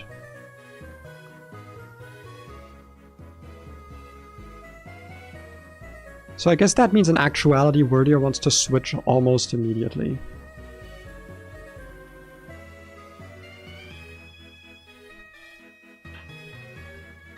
We can also bring up backup Pokemon for dealing with Dugtrio. That's not like the end of the world.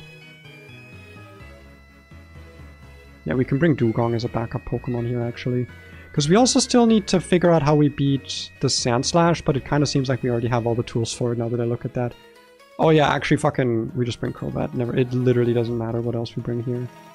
We can just kind of pivot between... I mean, we kind of need something in the other team slot.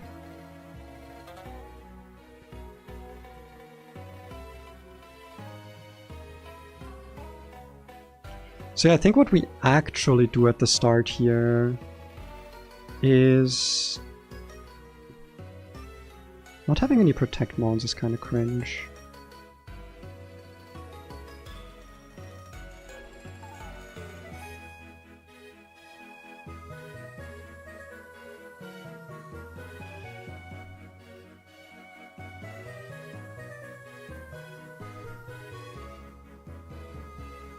So how do we do with the Stunfisk?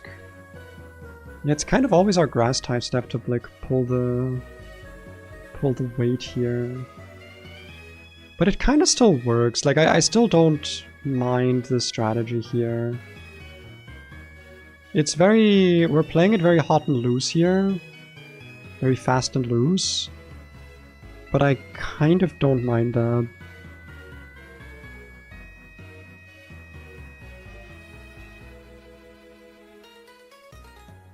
Yeah. Because like this can't really hurt Dugong, so as long as Dugong is healthy I can just switch in Aquatail. Worst thing that could happen is I get like... I don't know, Mementoed. Ironhead flinch into oblivion, I suppose that could happen.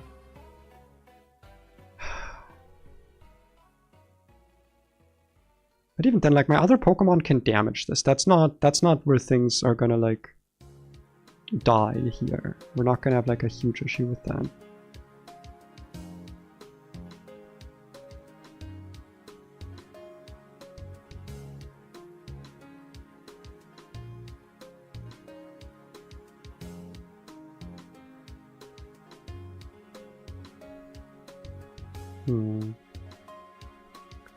No, I think this works as an opening. I think this team works. We can intimidate this guy whenever it comes in. Take it out with a lot of our Pokemon in a 1 or 2 shot. The only issue is X-Scissor does kind of hurt, but if we have these 3 in the back, Amoonguss, Masquerain, Dugong, they can all kind of take care of it. Yeah, I like it. So for the Sandslash,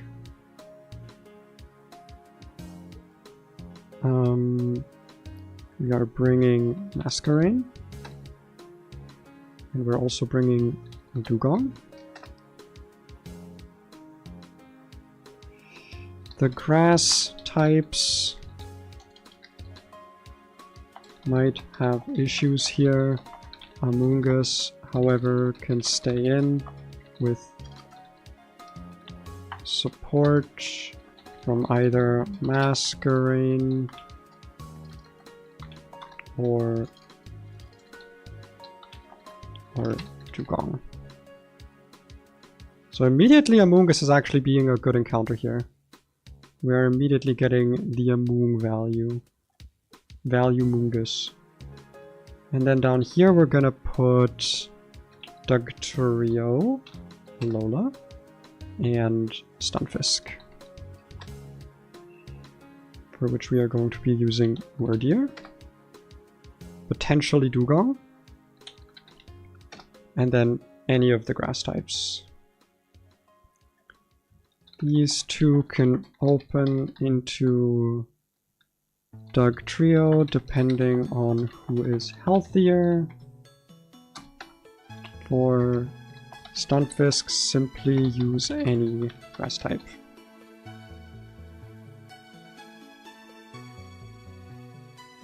Make sure the colors are correct. And Chesto is also going to be on these Pokemon.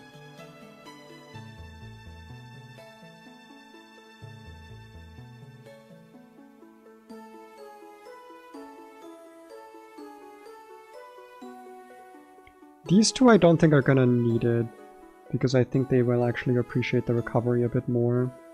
And there shouldn't be necessarily an on-champ echo. Actually, that might not be true. You should at least have it, but I don't think Dugong should. Dugong should just have berry juice. Alright! But I'm pretty happy with this. Bit of a long planning session for this fight, but what are you gonna do? You know, some fights are just on the more difficult side. I am kind of excited that we immediately get to see some Amoonguss value, some Amoongussy, some Among Us. That is exciting to me. We will need a lot of chestos. For you? For you? For you? For you? And for you. And then last Pokemon here just gets a berry juice. Alright. I think we are good to go. Make sure that my opening is correct here. Yep. Killing the Persian is going to be a bit rough, but we should be able to make do. So if I didn't miss anything, this battle is not too rough. It should be fine. Persian Golem opening. So again, the strategy here is to leave the Golem alive. It is not very threatening, especially after Intimidate. The Persian has Fake Out. What we are going to do is we're just going to try and take down the Persian. I could Hyper Voice here, I suppose. Break the sturdy, get some spread damage. Yep, to be expected. If Stealth Rocks go up here, that is fine. That is why Alan G is here. To rapid spin away any rocks that get set up. That way we do not have to deal with chip damage. Not that it super matters either way. I don't think Cotton Down matters here either. Kind of depends on what the Golem is clicking. If it's like Stone Edge crit... Oh, it doesn't have Stone Edge yet. It is a crit though, okay. So now we have a bit of an issue here, in that our opening for the next fight no longer works that well. That is still okay. The opening for the next fight does not have trapping move, or trapping ability, is not an arena trap. So that is still fine. What we're gonna do here is we are going to switch in Meganium on this slot, who can take anything that either of these Pokemon will do. And Alan G is going to click stuff to kill the Chimecho. The Chimecho is pretty bulky, but its main strategy is... I don't want to say to waste time, but just it's like sleep stuff. That's why all of my Pokemon currently have Chesto Berries equipped.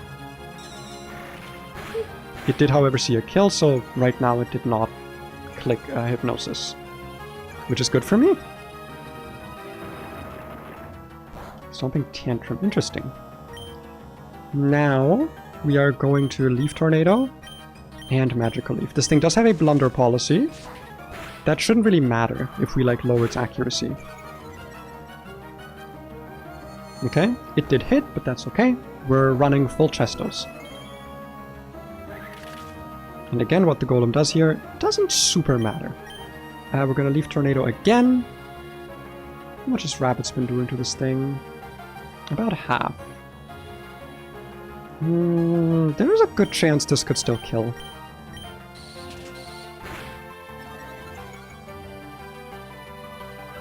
That way the rocks stay gone.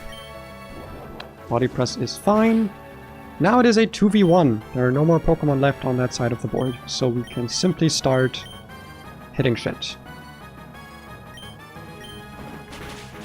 Nice. I should have probably spent the turn switching now that I think about it. Sandslash is out. This thing wants to click X-Scissor on both of our Pokemon, or perhaps set up Sandstorm, or perhaps set up Sword Stance. We don't really care either way. We are going to do a double switch, which is why I think I should have probably switched Amoonguss in last turn. To be honest, that would have been a bit smarter from me, because then I could have attacked this turn. Sandstorm just means this is faster than us. That does not really matter. We have a... Oh, actually... Wait, no, because it's not a rock type. So yeah, in Sand, doesn't really matter. We have a kill on this with Giga Drain, though it is a range. However, with a Air Cutter or Icy Wind, it does not really matter. These are both 100% accurate. That will be a guaranteed kill. Right? It shows Masquerain to attack. That is the Pokemon that will take the least damage here. That's a lot more damage than it was supposed to be. What the fuck? Oh, because it's calcing, right, because it's only one target left, so it was calcing single damage. Icy Wind. Okay. Now comes the next guy.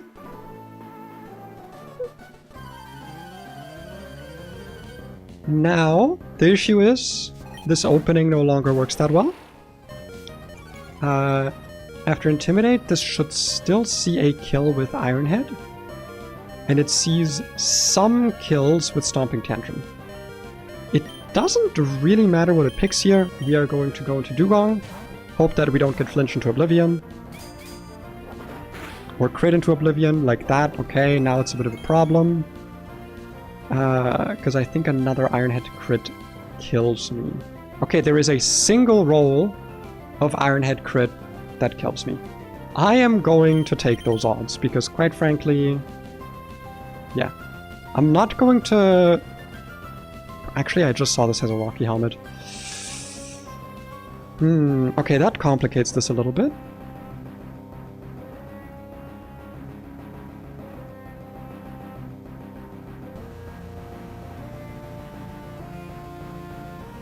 Because if it crits me, it doesn't matter, I will always die, even if it doesn't hit the roll. That's a bit of a problem.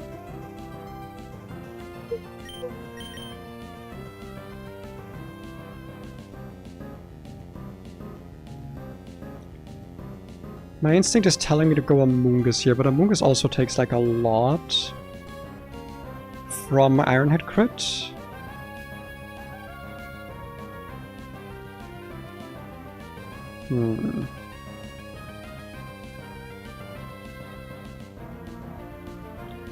I actually could also see Masquerade Switch being quite good here.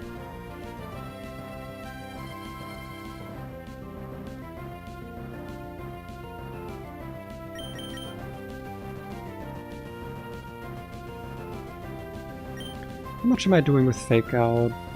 8 to 10%? Okay. In that case, here's what we're going to do. We're going to Fake Out. We're going to take the Rocky Helmet chip. It's okay. We are going to switch into Masquerade to get another Intimidate down on this. Obviously, crits can still fuck me over, but that's fine. It saw a kill with Stomping Tantrum, so that's interesting. This should now always be Ironhead. We're going to go into Mushroom. Metal Sound. Isn't that special defense? I was about to say. That does not matter at all for me.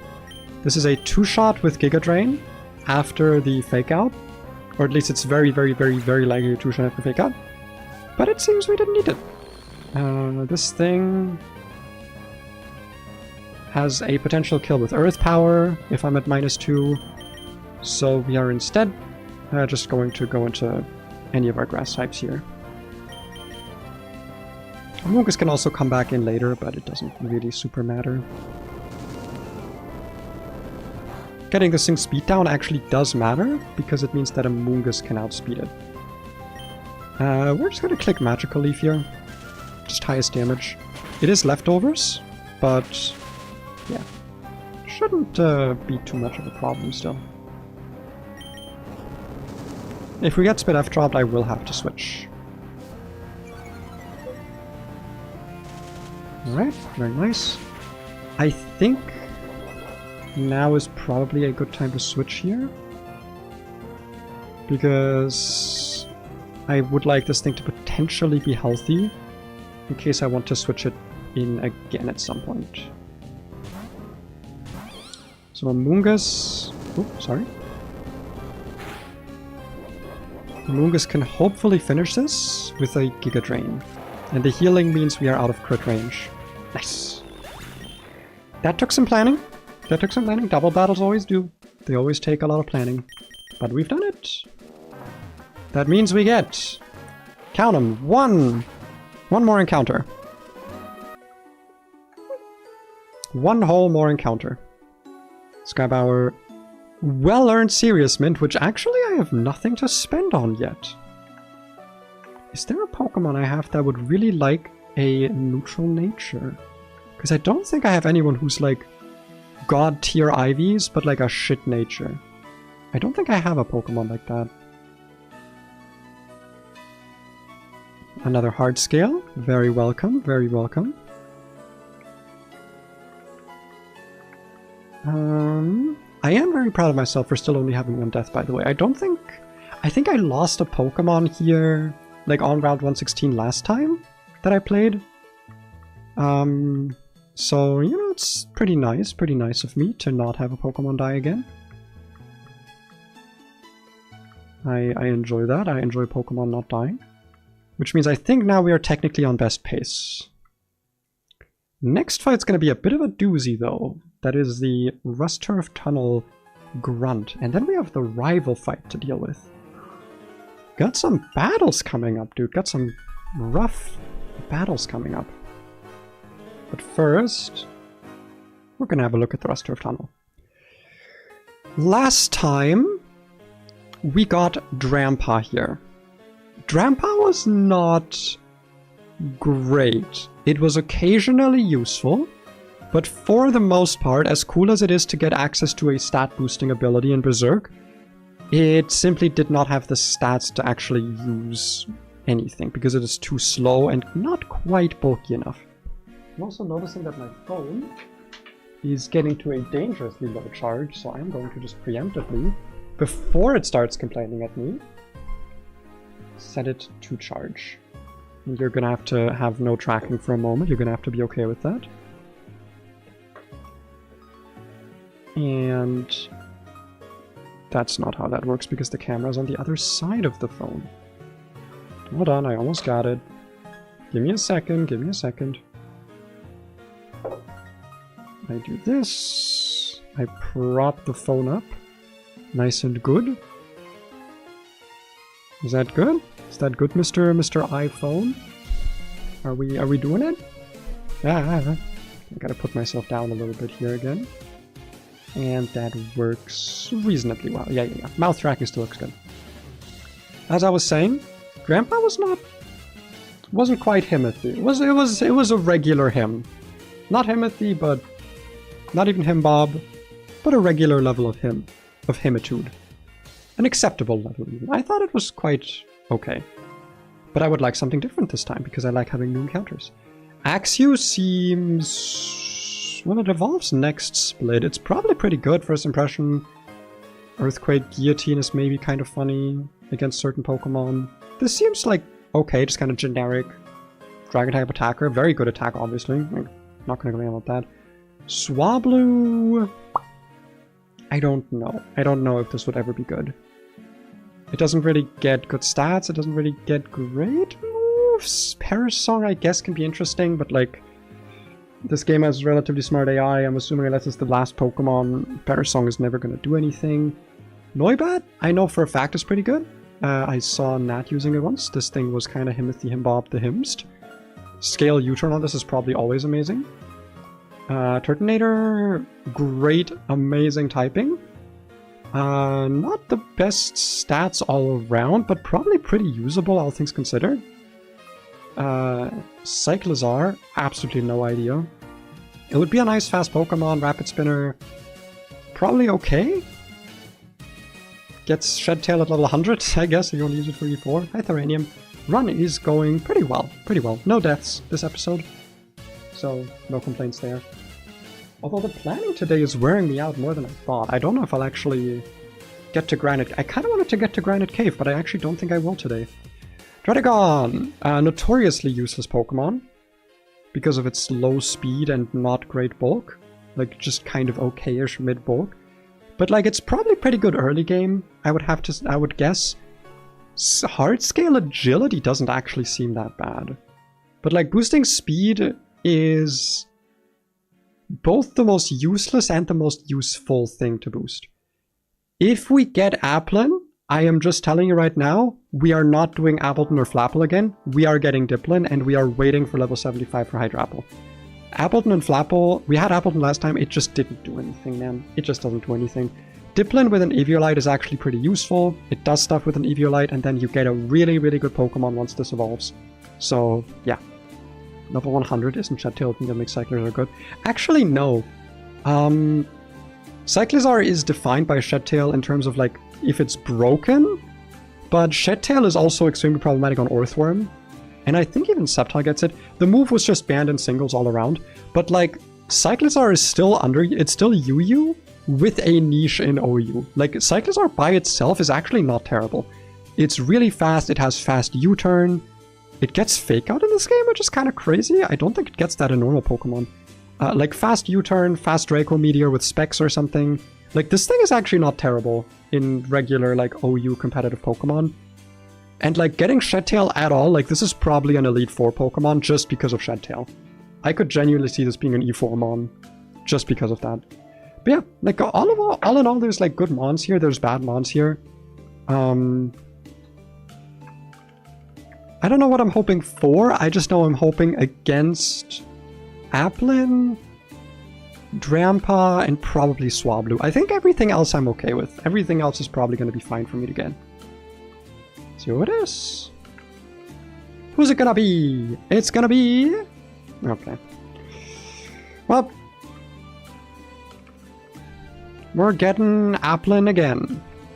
Kind of rip. I was really hoping I could try a more interesting dragon type. But, as I said, this is not actually going to really be used at all, because this is going to 100% stay in the box until we get our Eviolite. Well, not even that. It's gonna stay in the box until we can evolve it to Diplin, because like I said, I'm not doing Apple to Nerf Lapple again. Because unlike last time where I was like, oh, I'm not getting that far, it's not gonna matter. This time, I have the knowledge and experience that like, I could make it to Norman again. I could make it all the way to Norman again, and if that's the case, I have a non-zero chance of actually getting to see Hydrapple, and I would like that. A 2-word nickname for a Diplin or Applin. Actually, I got an idea.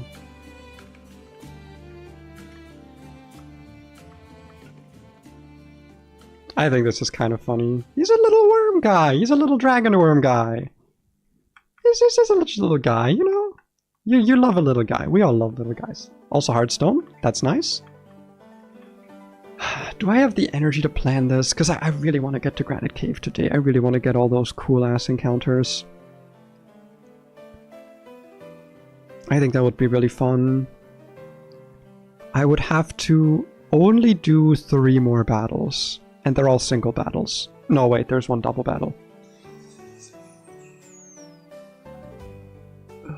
Fuck it, let's try.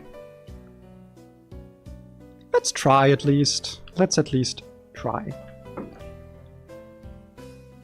So, whomst do we got?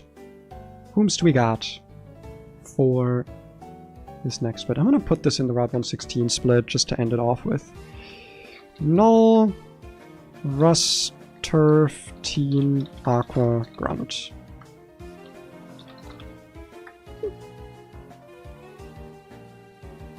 And then I'm gonna make the next part of the split already called... I don't know.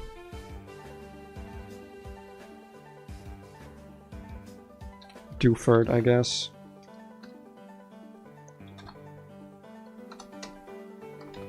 And I'm gonna put the rival as part of that. Rustboro... rival. And this is specifically Rustboro rival Fennekin. Because it's based on your starter. So, oops. Oh, come on. Do it correctly. There we go.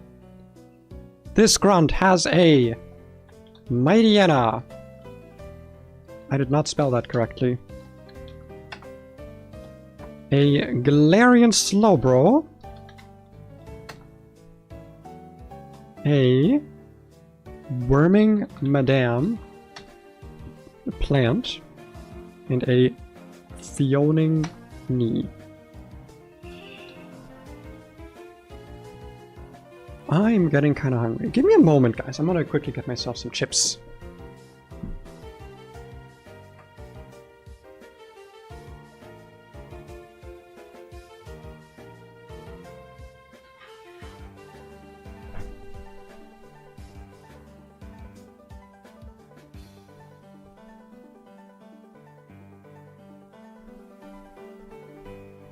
Was also quickly checking where my cat was, because I hadn't heard her in a little bit. She is in fact chilling. She is vibing. She's like never loud when I stream, and as soon as I stop streaming, she starts screaming. She is a very screamy cat. She meows very loudly for no reason. By the way, because I think I talked about it, we thought because of her behavior, she might not have been sterilized. Because she like always screams, she puts her ass up all the time, she just seems very horny, okay? Turns out, we went to the fucking vet. She's fully castrated. There's not a single egg cell in her body. She's just like that, I guess. Horny bitch. Can't believe it, man. It's always the asexuals, right? It's always them. They're always the horny ones somehow. Make it make sense. Anyway. Mighty Anna with expert belt intimidate. Seems kind of easy to take down, not gonna lie. Galarian slow bro.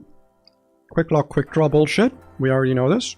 Wormadam with bright powder quiver dance, so I might just preemptively burn that aerial ace TM that I found just now. Oh, it's good. Hello, Sinful Desires. Welcome to the chat. And then we got a Fione, Tailglow Scald, Grass Knot Ice Beam. Big damage. It's a big damage fight where big damage happens. That's about the long and short of it. Back to single battle calking.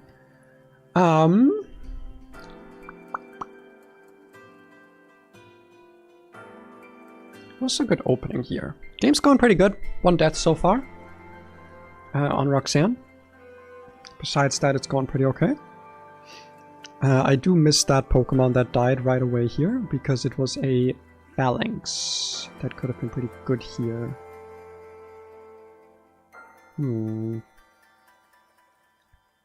After Intimidate... Yeah, I think Brine is gonna be our best shot at killing this, to be honest. Kind of tried some that out. I guess Cloth.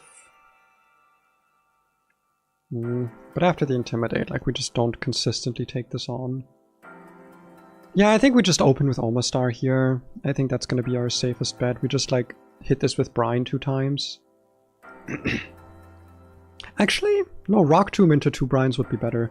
Because then we guaranteed outspeed and we don't have to worry about any, like, Poison Fang, Flinch bullshit. I think that'll be a better opening here.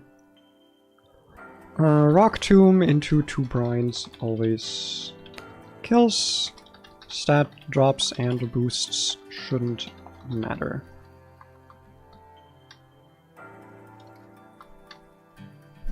I wish I had like a little, you know, the little marker that shows you where you are in a line of text? I wish that was available to me here. Do I need any specific item? I guess I could get like... It's not gonna fucking poison. Well, where'd my phone? What do you mean you're in low power? What? You're charging? The fuck are you talking about? I currently have you hooked up. Oh fuck, is my... Oh no, wait. Oh, it's my battery. It's the... Okay. Well, that's actually a little bit of a problem now. Unless I can figure out a workaround. Give me a moment, I'm figuring out a workaround. Let me see if I'm creative enough for this. It's gonna be a lot of cables. A lot of cables suddenly all around. Get the app open again, come on. Get iFisher mocap open.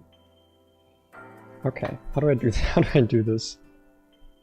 I guess? Oh no, but I'm covering the camera, aren't I? I guess I'm not. But I need to be putting something... Okay. Yeah, hold on guys! I almost got it. Is this anything? Am I covering the laser? No, it does not appear that I'm covering the laser. Ah, okay, that went too far. No, come back. This is precarious. Are we good? Okay, I've got like 2 extra cables strewn across my desk now. but it's working? Question mark? Yeah, we're back. No, we're back. Okay, model back. You don't need to know what happened. Nothing happened. You don't have to worry about it. Why are you worrying about it? There's no worrying that is required. I'll give you a fucking berry juice. It doesn't matter. This is a non-important item.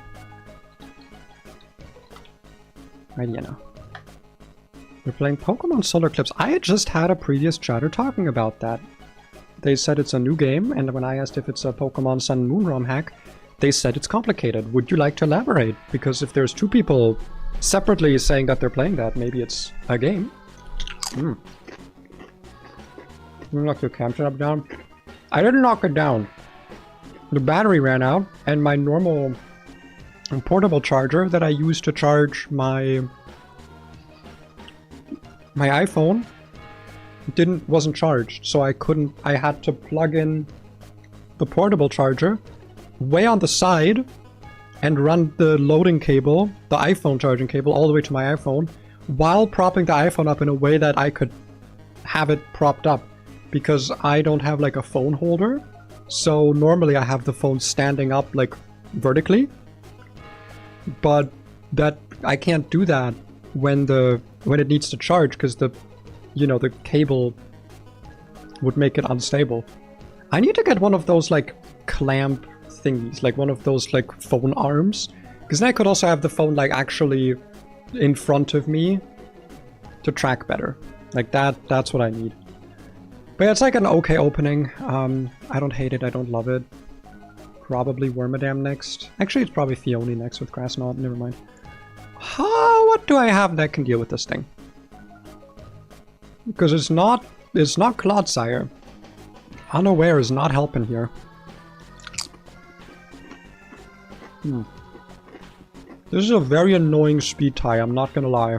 This is a very annoying speed tie.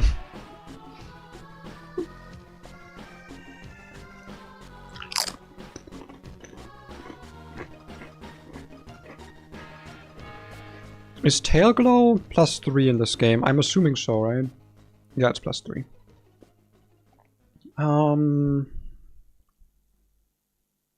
Do I have anything that can survive this thing at +3? Wordier and Cloudsire, yeah, makes sense. Okay, so basically this is not allowed to boost. And if it does, I'm kind of fucked. How the fuck do I deal with this thing?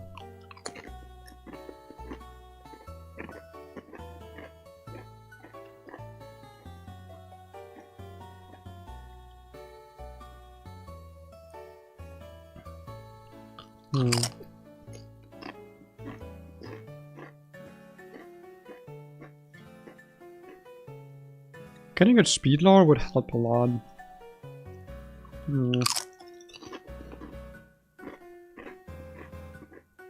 But I don't think I have that luxury.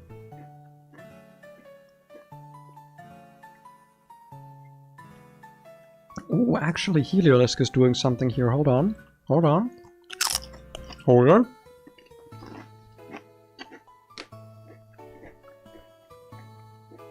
Okay. I see the vision. I see it. So Heliolisk swaps into Grass Knot, or potentially Tail Glow. I'm assuming this just one-shots me at plus... Yeah, it just one-shots me at +3.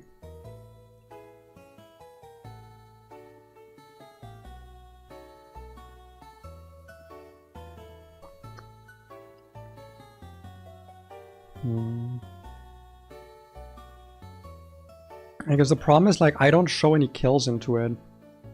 He joined us. Okay, wait, can you hear the chip eating? I'm so sorry. Hey, Echo, welcome, yeah. Solar Eclipse is an RPG maker fan. Yeah, apparently. Okay, story focused. So probably not my thing then. I'll try to eat the chips away from the mic, I guess. But they are very satisfyingly crunchy, I will say. I'm so hungry. I should stop eating my snacks and I'll just keep getting more hungry. I need to make myself like proper food once I'm done here. But I don't think there's a way that I stop this from clicking Tail Glow. That's the issue. If I could like fast encore this, that'd be the shit. But I don't think that's gonna be a possibility. Because it's faster than me.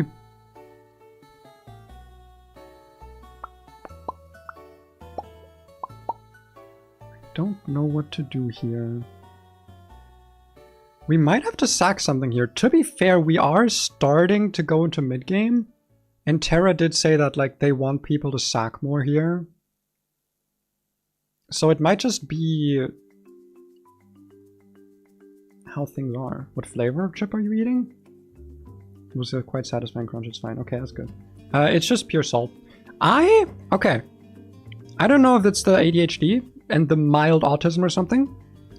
I don't like flavored chips.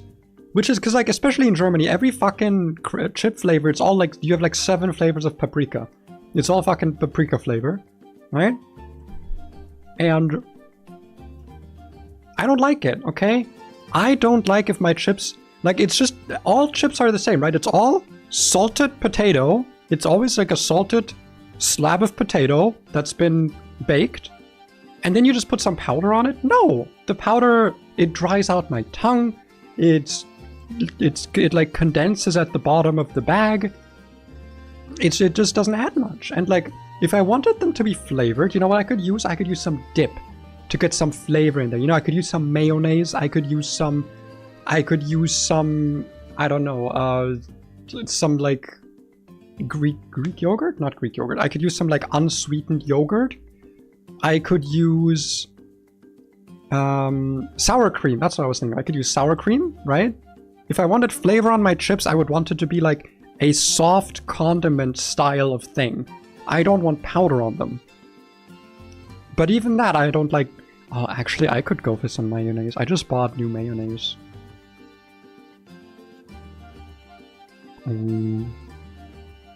Also, I swear to God, if anyone here says anything about chips with mayonnaise, your mind is old, and you're gonna die at the age of 30, okay? You need to expand. You need to be more German, okay? Potato stuff with mayonnaise is amazing. You know how often I've had to have the conversation with like my American friends that, oh, mayonnaise on fries, that sounds disgusting. It's like, no! Just because we had, like, everyone knows ketchup with fries, obviously. Just because we have one extra, like, standard condiment that people enjoy doesn't make it worse. It's actually quite good. It's nice and creamy. I like it. We have a whole thing called Pommes Rot-Weiß, which is just fries red-white because you mix your mayonnaise and your ketchup. I don't like that at all. But that's because I very much dislike ketchup. Because I think ketchup is, like... Ketchup is so sweet, but not in a satisfying sweet way. It's just sweet. But you don't even get it. You don't even actually get the sweet flavor from it. It just has a lot of sugar. For no reason. Doesn't need to be there. I don't like ketchup. If you like ketchup, that's fine. I just like my tomatoes raw. Anyway. Where was I going? Don't give me shit for thinking that potato chips with mayonnaise would be good. Because it's just like eating fries with mayonnaise. And fries with mayonnaise are great. Yeah. Got him. Sacrificing that early run. Not like a planned sacrifice, but more of like a, if this thing boosts, I'll probably have to sack. Like if it gets a boost. Because I don't see a way with my current box to just prevent the tail glow. You just bought a smoked paprika and it was almost $5 for... Jesus Christ, $5? For a little container of chips? Jesus Christ. Okay. Wait, I'm gonna finish reading up in chat. That sounds like would be fine. Thank you! Thank you! You know, ketchup is a salsa golf sauce. I can see it. I can see it. Germany is a bit more directly descriptive, you know? Oh, just the seasoning itself. I mean, that's fine then, because then you can just fucking use it for like, I don't know, 10 years. I feel like those seasoning containers last forever. But I just had a moment the other day about like not grocery prices, just like food prices. Because my wife and I, we were ordering food because we were like, I don't want to cook today. We don't have like groceries here at the moment that we enjoy eating. So we were like, I'll just order some curry. And we were looking at this like curry place. It's good curry. It was very tasty, by the way. I got some creamy spinach curry. It was very nice. Creamy spinach chicken curry. But I was looking at it, it's like, this is like 2 orders, like just 2 like plates of the curry was like 44 euros. And I was looking at it and I was like, like most of it is going to be rice. At least half of the container is going to be filled with rice. And we have a rice cooker. And then I was like, I don't want to pay that much. Like the sauce is going to be really good. I know that. The actual like curry, the flavor part of the curry is going to be really good. But I was like, dude, it's mostly going to be rice. And also obviously like the cost of ordering and it being a restaurant. And then my wife was like, yeah, but like food just is more expensive if you order it pre-made. Like if you order food, like that shit has been getting so much more expensive recently. Even like a McDonald's order, if we eat at McDonald's, not even order, like we take like a to-go order. So we get it ourselves. That shit's like $30, like at least. Like for food for 2 people, which typically is, you know, like 1 burger for me, fries, nuggets, and then she gets like 3 of the tiny burgers that literally are just like the patties and a hamburger and then nothing else, and then fries. And like that plus drinks with sometimes maybe like a sweet thing is like 35 euros. It's like, dude, food's getting so expensive. But it's only, I do feel really lucky that in the past year I've taught myself to cook, because I think that's why I've not noticed it. Because I've been cooking so much more at home. Like eating out now is like a thing where like, oh, we haven't bought groceries in a while. None of the food that we have at home right now is enticing to us because we're both like ADHD and slightly autistic and whatever. And like, I've been kind of isolated from just how expensive food has gotten, dude. It's actually crazy. Learn to cook, guys. It's so worth it, because you'll get like a slight sting of superiority when you realize how much food prices have gone up. You'll be like, well, if you know how to cook, you'll do it in your head, obviously, because you're a good person and you don't shame others for their lifestyle. Maybe they don't have time to cook. A lot of people don't have time to cook. You know, I'm a male wife. I'm a housewife. I have time to cook. A lot of people don't. They come home from work, they're very exhausted, you know? Don't shame them. But in your head, you can be like, well, if you know how to cook like me, if you were like me and you knew how to cook, maybe you wouldn't have to spend so much money. And then you remember that actually they probably have more money left over at the end of the day because you're unemployed and you're a VTuber. So that sting of superiority goes away. But you get it for a moment, and I think that's worthwhile. I need to move somewhere where I can afford basic spices. Well, to be fair, I guess paprika flavoring is like, that's pretty basic, that's true. $5 for a small container is like, that's a lot.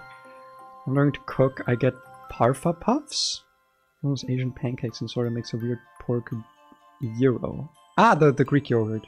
Greek taco. I thought you were talking about Greek yogurt. You're like a gyro. Yeah. Cooking cool, cooking nice. Go make banya kauda. What is that? Banya kauda. What is that? Ooh. I like how I did actually pronounce it, at least the first word I pronounce in an Italian way.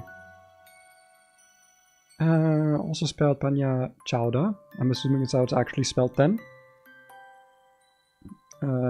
With garlic, anchovies, red wine, extra virgin olive oil. But like, what is it?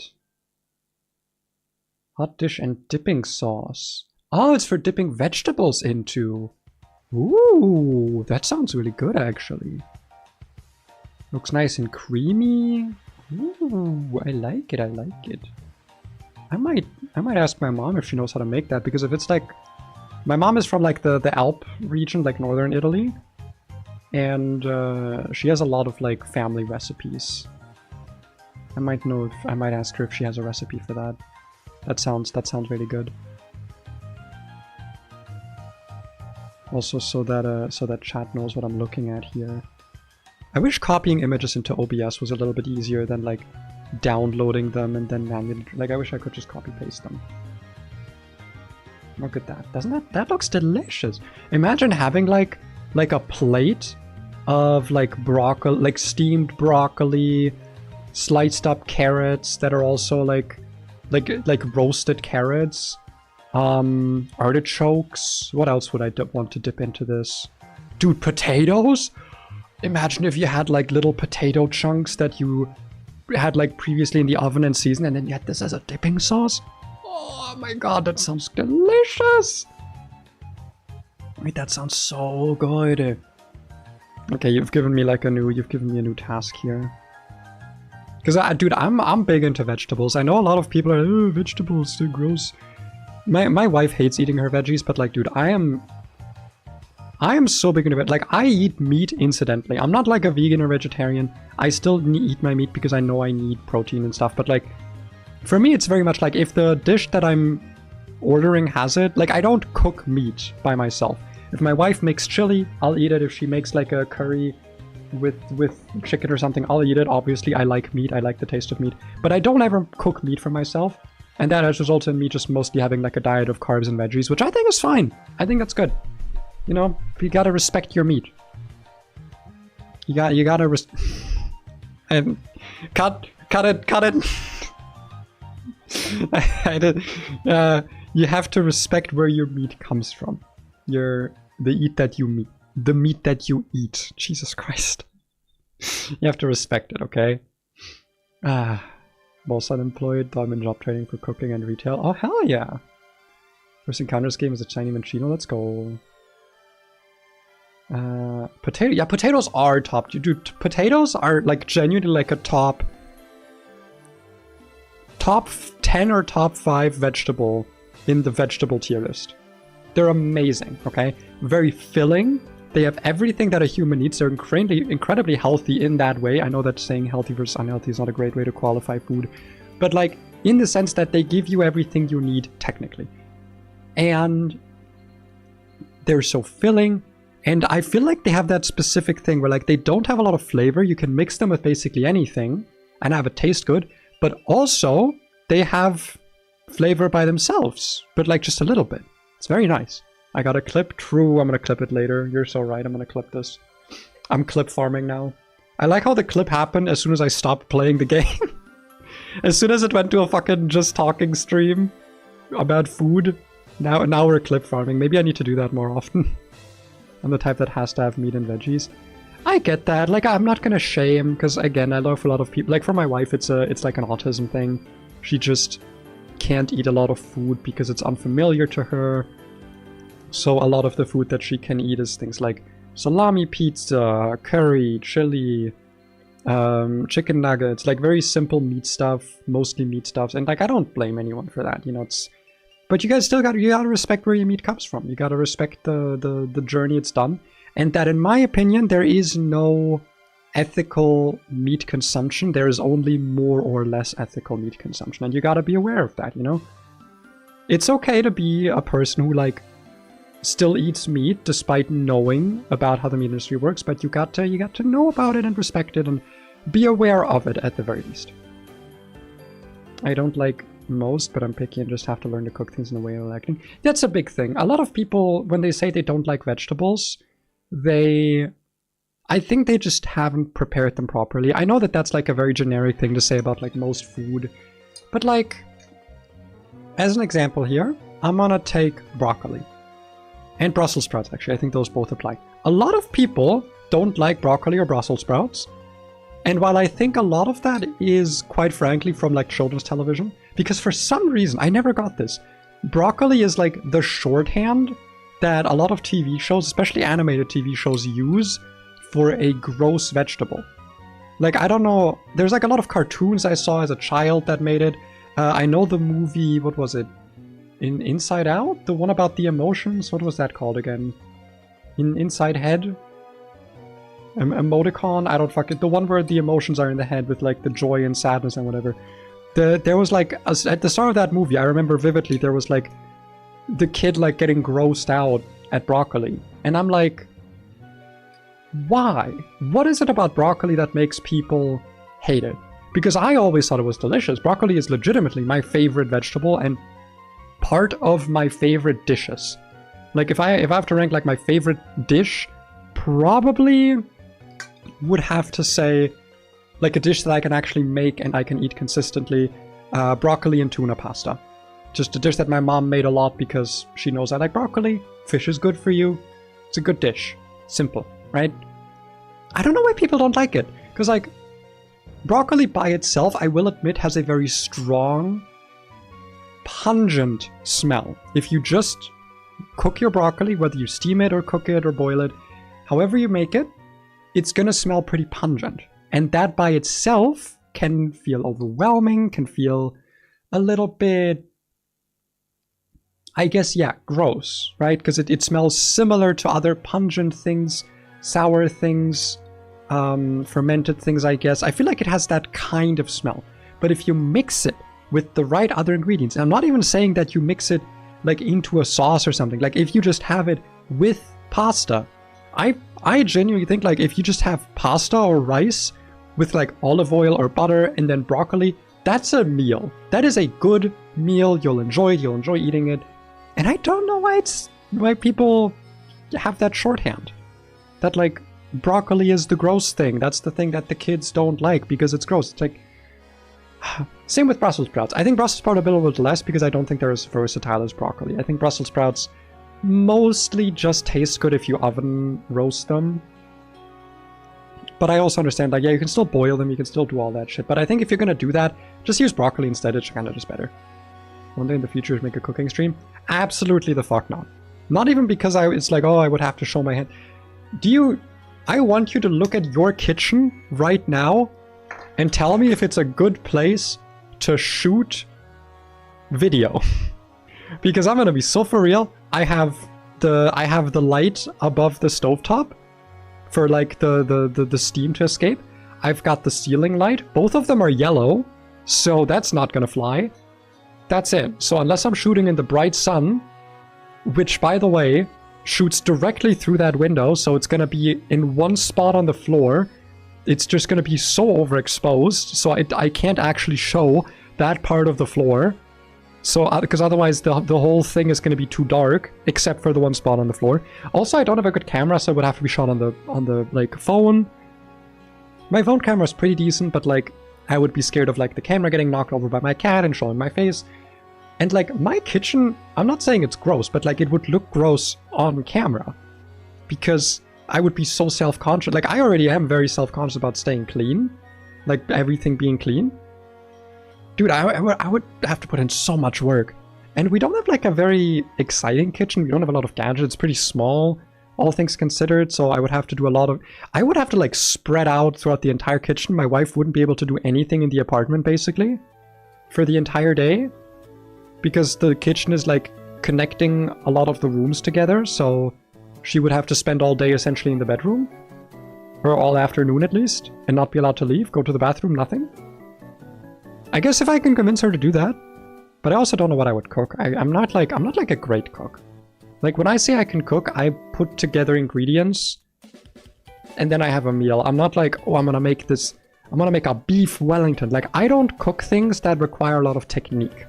There's a few exceptions where I'm learning, and there are specifically things that my wife likes, so I can get her to eat more. For example, she's a big fan of like toast with a sunny side up egg and cheese that is also melted.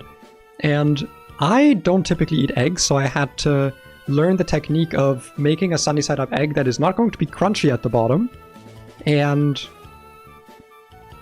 has the cheese melted, but the yolk is still runny. And it needs to fit on a standard German-sized piece of toast. So it can't be too big, it can't be too crusty on the bottom, but it needs to be cooked through, but the yolk can't be cooked through, and the cheese needs to be at least in the like second to third stage of melted. So you can still identify the chunks, but the chunks need to be like actually melting. And that actually took a little bit to learn. It took me like 4 attempts to make like one that I was proud of. But for the most part, I'm just like heat up vegetable, heat up rice or pasta, put all the spices in it because I'm the kind of guy who likes adding a shit ton of spices to my food. Meal. That's how I cook. I'm very simple with all of it. So what the fuck are we doing on this Fiori, by the way? Oh, I had a whole fucking rant just now. Holy shit. We're not making it to Granite Cave today. There's no way. There's absolutely no way. Absolutely no way in hell. I really wanted to do Eradicate, but now we got on a ramble. Non? Yeah, non-bread? Wait, isn't non the word for bread? It's like the whole chai tea thing? Where like it already means bread? Yeah, that's just like flatbread, isn't it? Like flatbread's fine, but honestly I would rather just buy that. It's one of those things where like it's so cheap that buying it is like worth it, because I feel like making it is more effort than it's worth. Yeah, I think it's flatbread. Which you know, it's probably slightly different from wherever the name is where you are, but it's kind of like donuts, okay? It's kind of like donuts in the sense that I don't really care what your country calls it. Every country has their quote-unquote national sweet dish, and then I open the box that has the text national sweet dish on it, and then I look at it and it says it says fried dough topped with sugar. And like, we all have that. Come on, you look at any country, we all have fried dough with sugar. Some of us even spice it up. You know, in Germany, we put jam into our fried dough topped with sugar. But it's still fried dough topped with sugar. Like, how much can you really do with that? It's, you know, we're not reinventing the wheel here. I don't think I'm planning this battle. I think y'all, I don't know why the last few battles were like really rough for me to plan for some reason. I'm looking at this Fione and I'm kind of just going like, I'm so hungry. I don't think I want to do this. You know what I do want to do, actually? Are there any Pokemon enjoyers in chat? I know, weird question. Are there any Pokemon enjoyers in chat? Come on, show me Pokemon enjoyers. Let's go over here for a moment. Anyone want to help me with, fuck.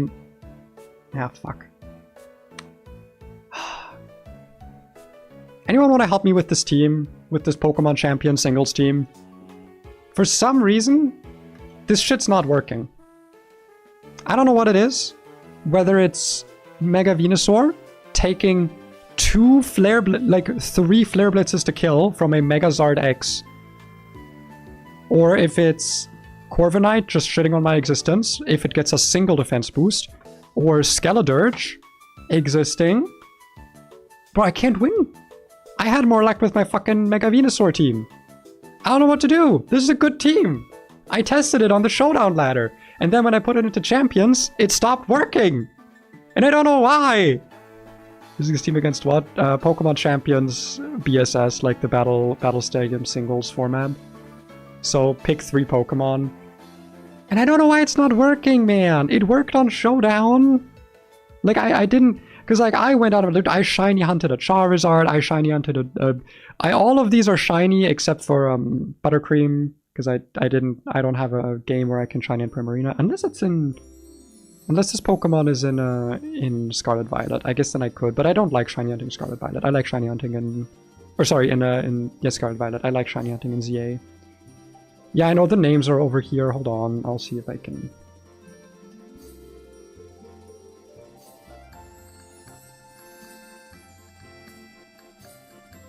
Hold on. There you go. Full team. I don't know why it's not working, okay? I don't know. I don't know why this shit's not working.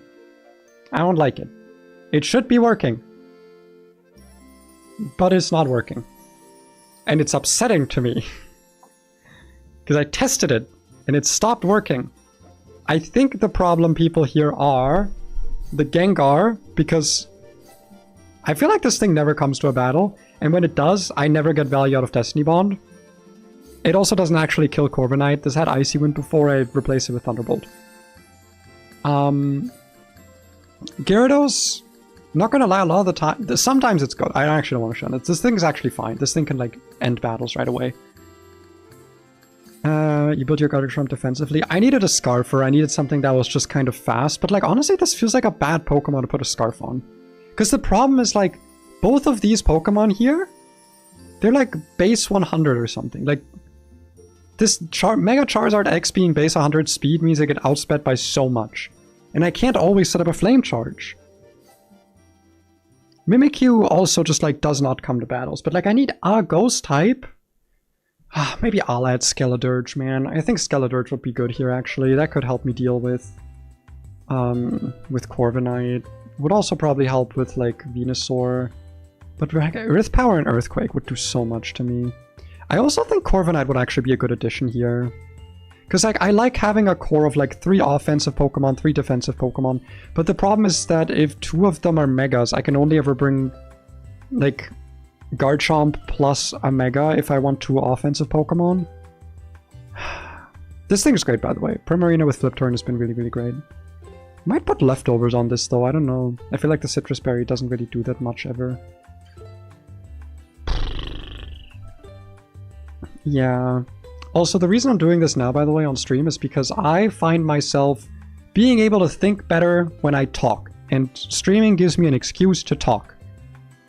Dude, I'll be sitting on the couch, my wife's playing like Silksong on her laptop, and I'll be talking out loud, like, oh, my opponent's switching in that Pokemon, I wonder why they're doing that. Well, anyway, from here now, I talk how I do during my Nuzlocks, but to no one. And my wife's had to be like, I hope you don't expect me to respond. I'm like, no, it's fine. I just need to, I think better when I talk. And the same goes for, like, now that I've talked, I identified the weaknesses in, like, these 2 Pokemon and what they need to be replaced with. Ah, fuck. Just by me thinking out loud. I can't believe this. It's the ADHD, man.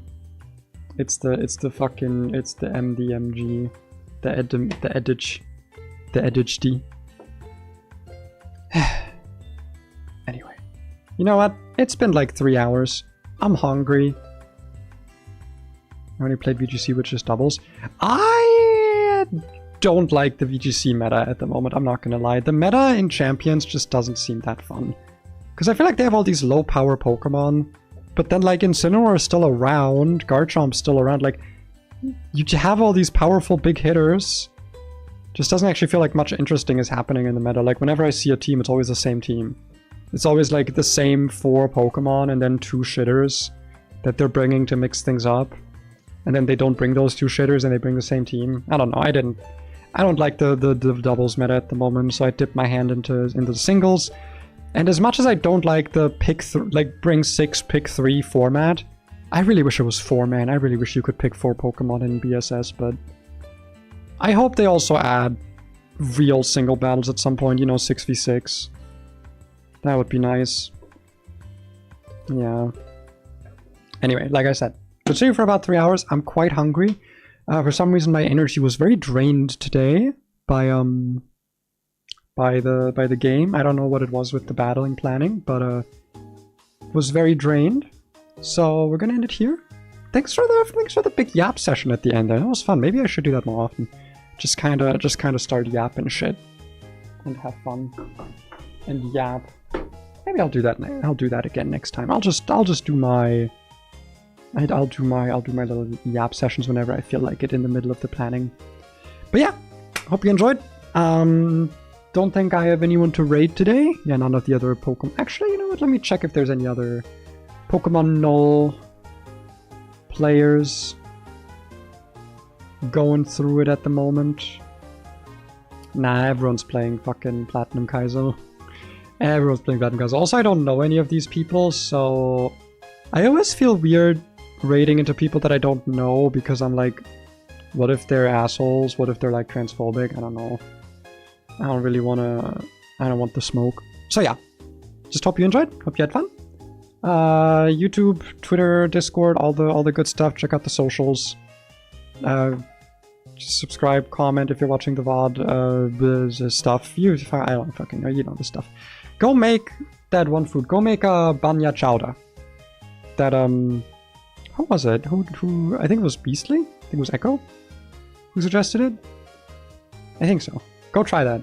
I'm gonna see if I have the ingredients for it. Okay, and thank you, bye, thank you, bye, bye!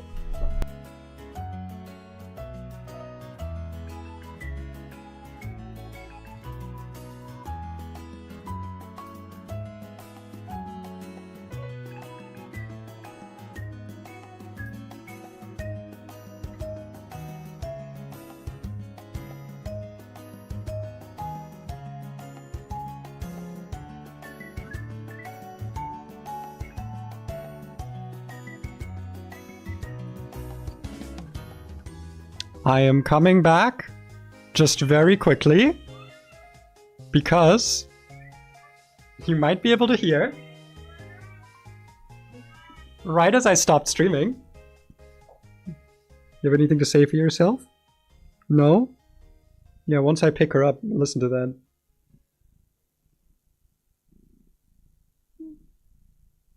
Yeah, you hear the purring? She started screaming at me right as I ended stream, so she knows. She fucking knows. Okay, anyway, that's it for real. Bye.